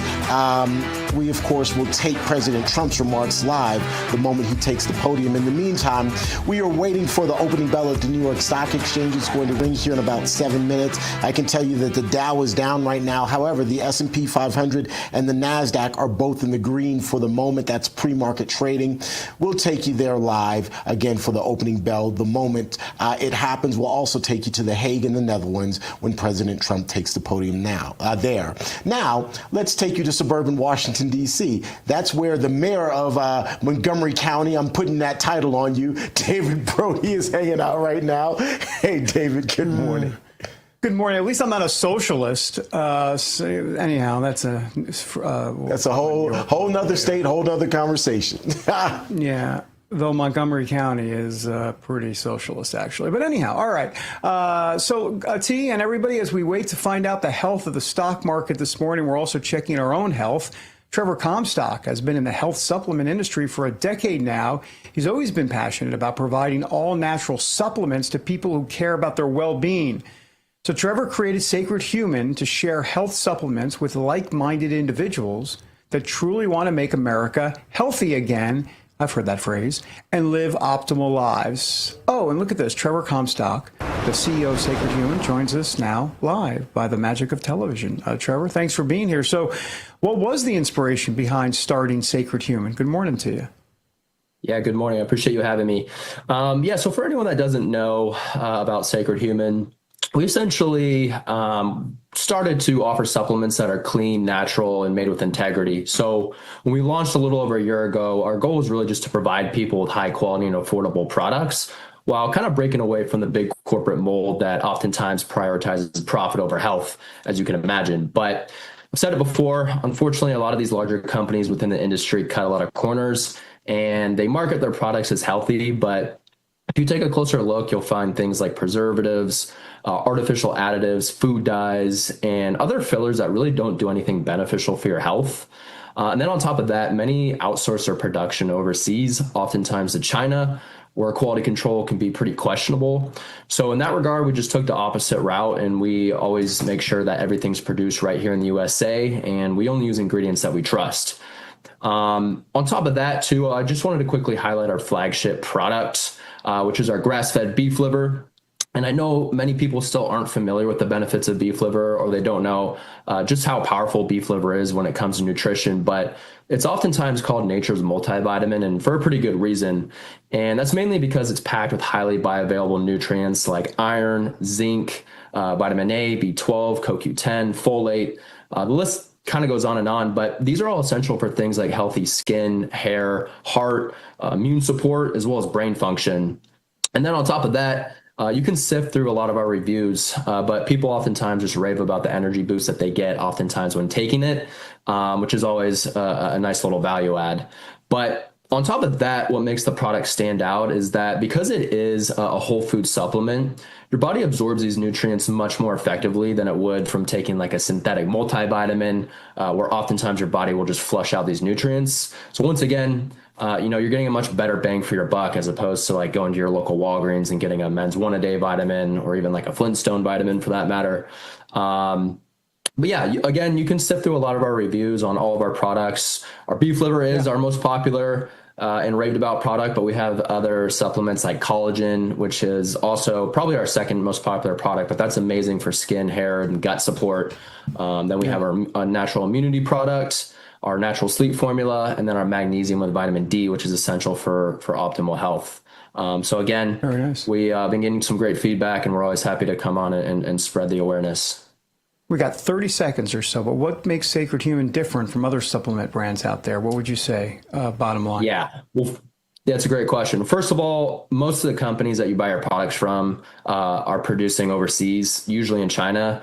we pay the premium to make our products within the U.S. And then on top of that, like I said, we don't include any other artificial additives, preservatives, food dyes, or anything like that, which you will find in the majority of supplements that you're buying. So we only use natural ingredients like ginger, turmeric, the beef liver, of course, etc. So also, before I forget, you can use code SUNRISE for 10% off. But you can also find us at sacredhumanhealth.com, or just plug in Sacred Human in Google and we'll pop up. Very nice, and we see it on the screen there as well. So, Trevor Comstock, thanks for being here. God bless the USA, and thanks for everything you're doing with your company there. Appreciate it. All right.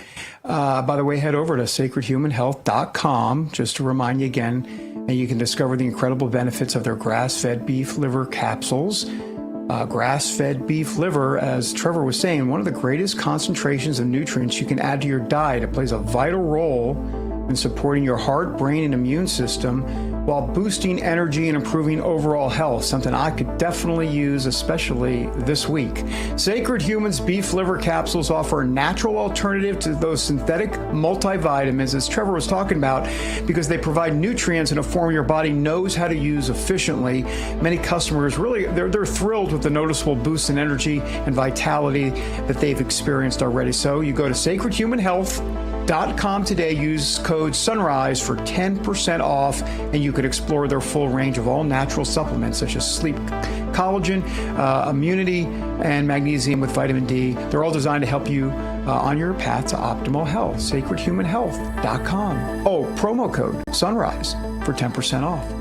Okay, time for T. Bates, New York Stock Exchange, sponsored by AMAC. The Association of Mature American Citizens is the conservative voice for Americans 50 and older. AMAC is fighting for the values that you hold dear. Join today. Together, we can write the course of America. Am I the only one craving liver and onions right now? Let me know in the Getter and Rumble chats. I'm curious. I actually like liver and onions. Not a lot of people do, but I love liver and onions. Anyway, that's the chubby guy part of the show. Let's get you to New York for the opening bell at the New York Stock Exchange. You hear the applause, which means the bell is going to ring here momentarily, and the markets will officially be open. There you hear it. The bell is ringing, which means the markets are open. And I can tell you this, not such a great start on the Dow. As you can see, it is in the red. It's about flat now. It's been kind of up and down all morning. Hopefully this day of trading will be more up than down. The S&P 500 and NASDAQ also in the green. They are up, even though slightly. Gold, silver down a little bit, but crude oil at the bottom of your screen is up just slightly. It was down pretty significantly yesterday, so we'll continue to monitor all of that for you. At the bottom of your screen, you also see us monitoring the situation at the NATO summit in The Hague. President Trump expected to speak at any moment. The moment he takes the podium, we'll take you there live. Coming up, though, how President Trump is doing. In a moment, we're going to take the pulse of America and have the latest poll numbers that support that President Trump is making America great again. Plus, guilty by more than association. Hunter Biden's former business partner will be here with the inside story of a relationship gone sour, which eventually led to a pardon by President Trump. All of that and more ahead here on American Sunrise.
Welcome back to American Sunrise. I'm Dr. G. Thanks for joining us today. We invite you to join in our conversation on Getter and Rumble, and it is time now to take the political pulse of America. Here's the beat today.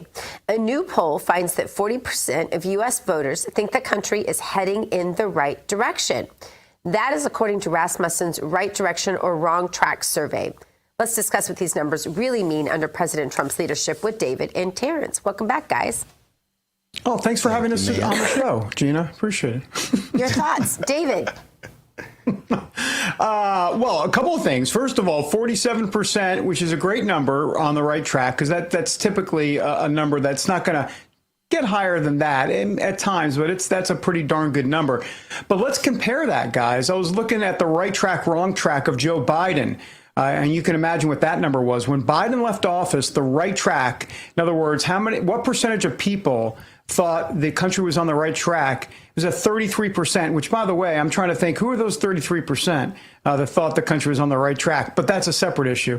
But the bottom line is 33% thought the country was on the right track when Biden left office. Now 47% of people think we're on the right track. So I think that says, T. Bates, all you need to know at this point. And you know what? And I realize because we're in the news business, maybe we look at different metrics.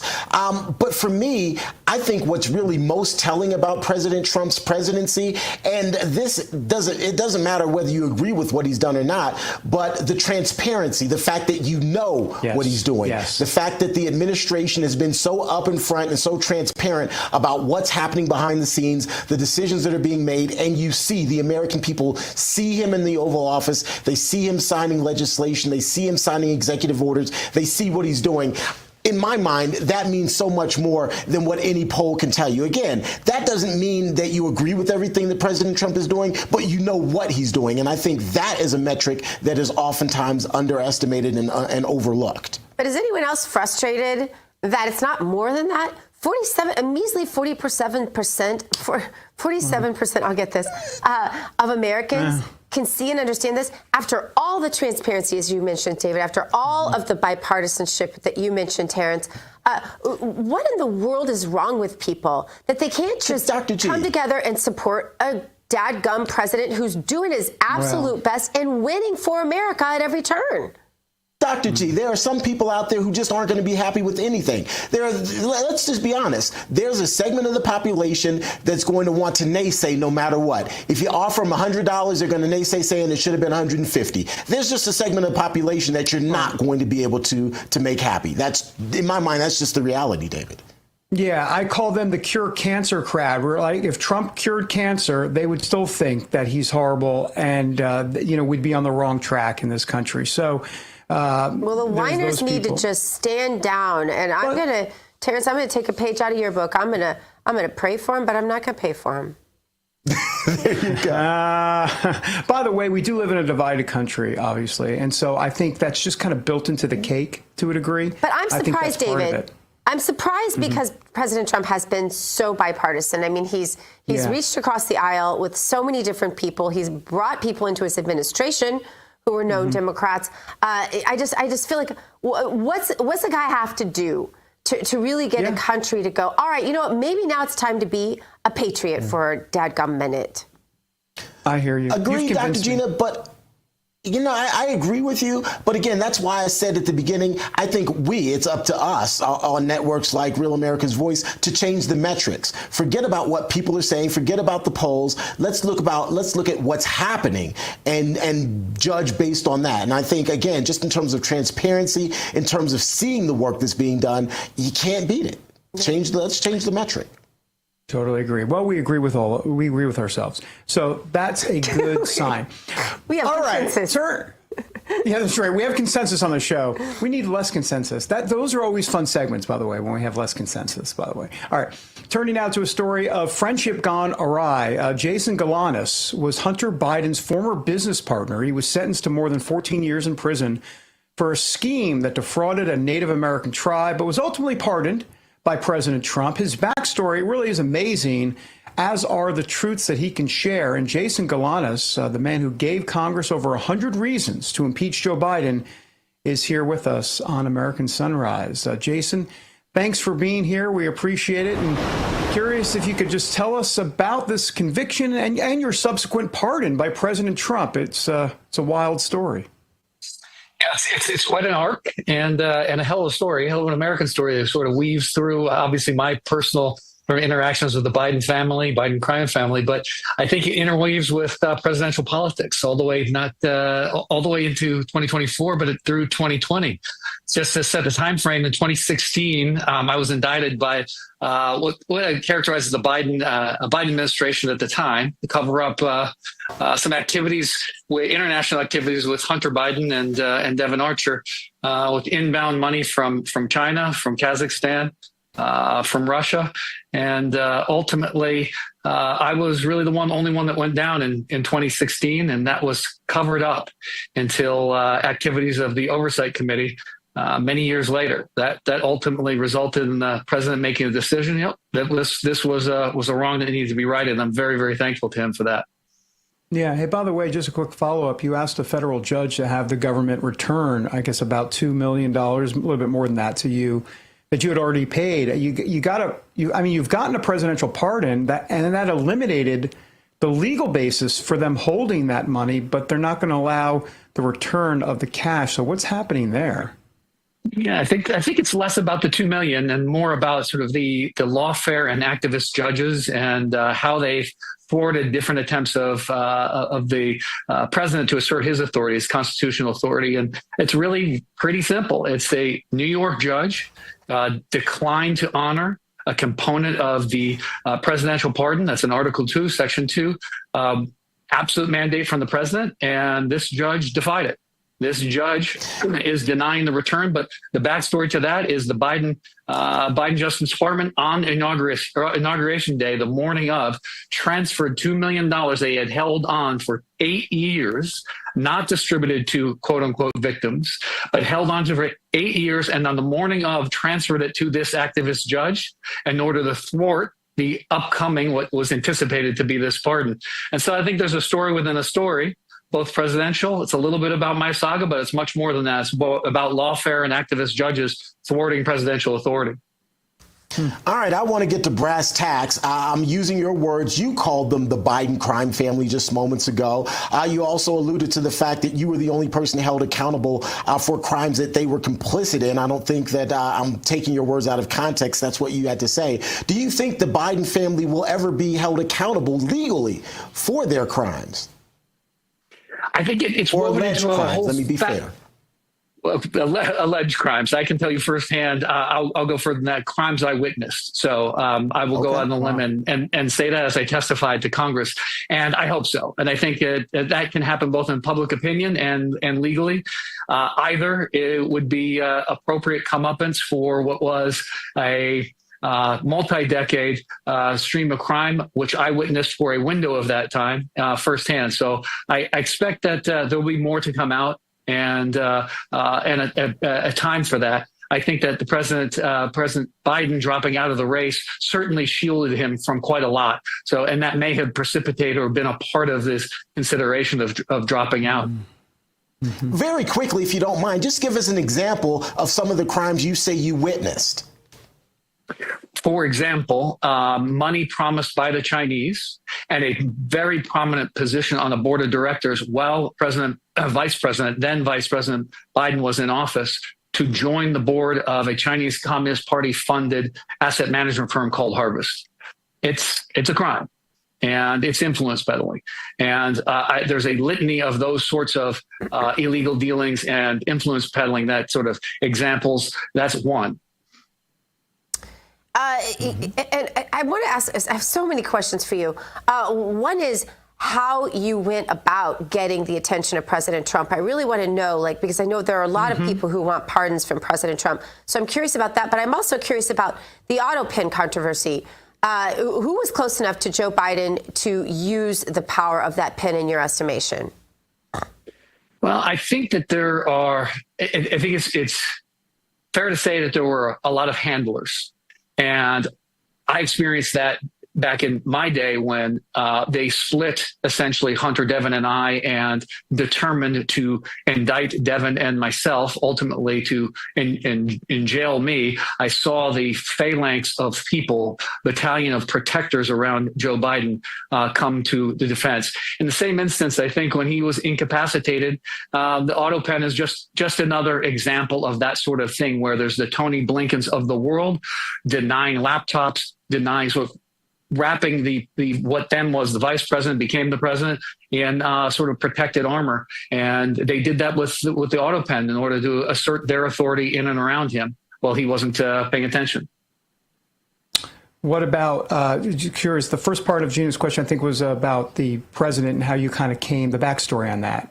I'm curious about that too, how you came to get. Sure, I think a lot of it finally was the hard work of the Oversight Committee, and that was Chairman Comer and Chairman Jordan of Judiciary. And I think that investigators started to get a little bit of a thread finally. Frankly, things that I had brought to the attention of the Southern District of New York in 2016, and they rejected it. So I had evidence, corroborated evidence, brought the receipts, brought emails, brought correspondence, brought pictures. All of those things, the Southern District of New York, what I would say is the corrupt Southern District of New York, the Democratic-leaning Southern District of New York, ignored all of them. Ultimately, that evidence made its way to Congress, and Congress bravely brought this out. And there was both a corroborated evidence and then a political narrative to be told that finally had to come out. So I was thankful that they did it. That got some attention. Obviously, when I'm then testifying in Congress, both from prison, which was an interesting environment, and then again was supposed to testify in front of the Oversight Committee in person. So that created visibility, and the White House, ultimately the president became aware of it. So I was thankful for that, and thankful for Chairman Jordan, Chairman Comer bringing the attention to it, and really digging in, the staff really digging in. Dedicated staff of lawyers and investigators that had to peel back what was a pretty deep cover-up, presidential politics level cover-up that allowed this man to get elected in 2020 to the shame of America, but covered it up for years. Well, speaking of cover-ups, just one last question. We got less than 30 seconds, but Biden's physician, Kevin O'Connor, is going to testify in front of the House Oversight Committee next month. Curious about your opinion on this. How incapacitated was Joe Biden while he was president? What do you know? What can you tell us about any of that? Well, the sad arc of my story is I was in prison for years at their hands. I can tell you, I would not have the first-hand knowledge of it, but I can tell you that, speaking to your earlier question, that he had a series of interested parties around him that wanted to hold on to power. It was not just about Joe Biden holding on to power. It was the Blinkens and others around his administration holding on to power. It was Hunter wanting to hold on to power. So there was a lot of incentives for people around him to prop him up. And I think that the American people are seeing that. I hope that there'll be more of a story that gets visible again as a result of this testimony coming up. Makes you wonder, doesn't it, Jason, how many other courts are sitting on damning evidence and not letting it come to light? It's just, there's got to be a better way to handle these sorts of situations. But anyway, I'm glad that yours ultimately sounds like it's turning out just for you. Jason Galanis, thank you for being on the show today. I see a book. Thank you. Thank you for having me. All right. Thanks, Jason. Changing gears now. This month, Tax Network USA proudly celebrates our nation's birthday, honoring freedom, resilience, and financial independence. To mark the occasion, they're offering 10% off all services through July 4. Now, if you're dealing with back taxes or missed the April 15th deadline, don't wait. The IRS is rapidly stepping up enforcement. Penalties can add up quickly, up to 5% per month, maxing out at 25% of your total tax bill. just for not filing. That's on top of what you already owe. But there's good news. Tax Network USA can still help you turn things around. Whether you're self-employed, run a business, or your books are a complete mess, their team knows how to cut through the chaos and find solutions that work. Your consultation is always free, and getting ahead of the problem now can help you avoid harsh penalties, wage garnishments, or surprise bank levies. Take the first step. Call 800-905-8000 or visit tnusa.com/RAV. Don't forget, you will get 10% off of all services through July 4 as part of their celebration of our nation's birthday. Regain control of your finances with expert help from Tax Network USA. More American Sunrise in 2 minutes.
Let's spill some tea.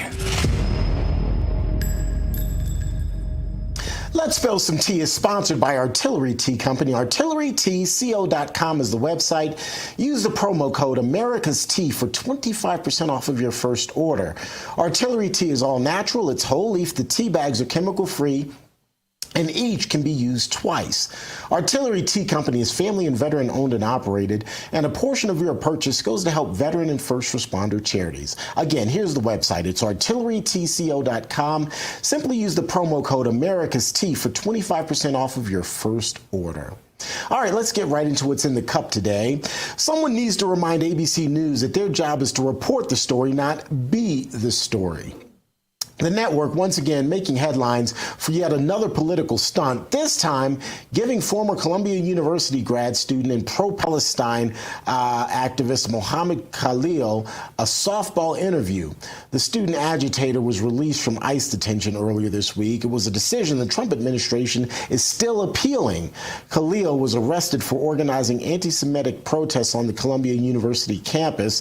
In the interview, ABC's Lindsay Davis asked Khalil about his feelings and why he's planning to sue everyone involved in his arrest. Here it is.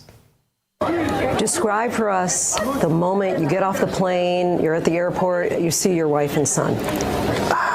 I think that moment is indescribable. It's basically a combination of full of joy, but also, is this really happening? Am I really in New York? Am I dreaming? To me, to have that moment with my wife and my son, basically the first time in private, to see them without the need to worry that someone may come and interrupt us and take me away from them. as of next week, I will seek accountability for everyone who wronged me in any way, who contributed to my illegal arrest in this country. What will that look like? That's a lawsuit against the federal government? Could be. I'm exploring all my options now.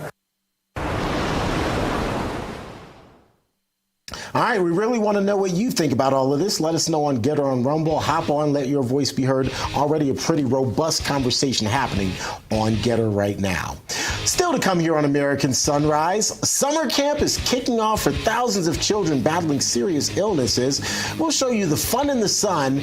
It helps kids get away. Also, it's bringing a smile to families who need it most. That's our next story coming up.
Welcome back to American Sunrise. I'm Dr. G. Thanks so much for joining us today. Time now for our sunny side up and in the pan today, the legendary Hole in the Wall Gang Summer Camp.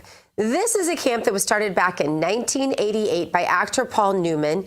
Anyway, it's back for another season of fun in the sun for children with serious illnesses.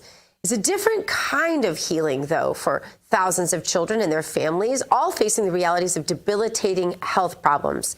The camp offers a wide range of activities for children to, quote, raise a little hell, including swimming, horseback riding, archery, arts and crafts, and so much more. Now, over the years, the Hole in the Wall Gang has expanded into serious fun children's network with 30 camps and programs for sick children throughout the world.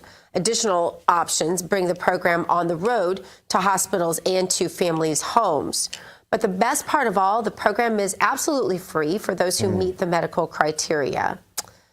We bring camp-style games and activities and projects. We give them a chance to have a choice in the kind of activities that we're going to do. Our Camp Out program is a mobile version of camp. It heads out of the camp gates and meets our campers within their neighborhoods and communities. Now, the trick with these sorts of camps is that each are fully equipped with medical staff that is trained to continue treatments without disrupting the fun. Pretty cool, guys. I love this. Yeah.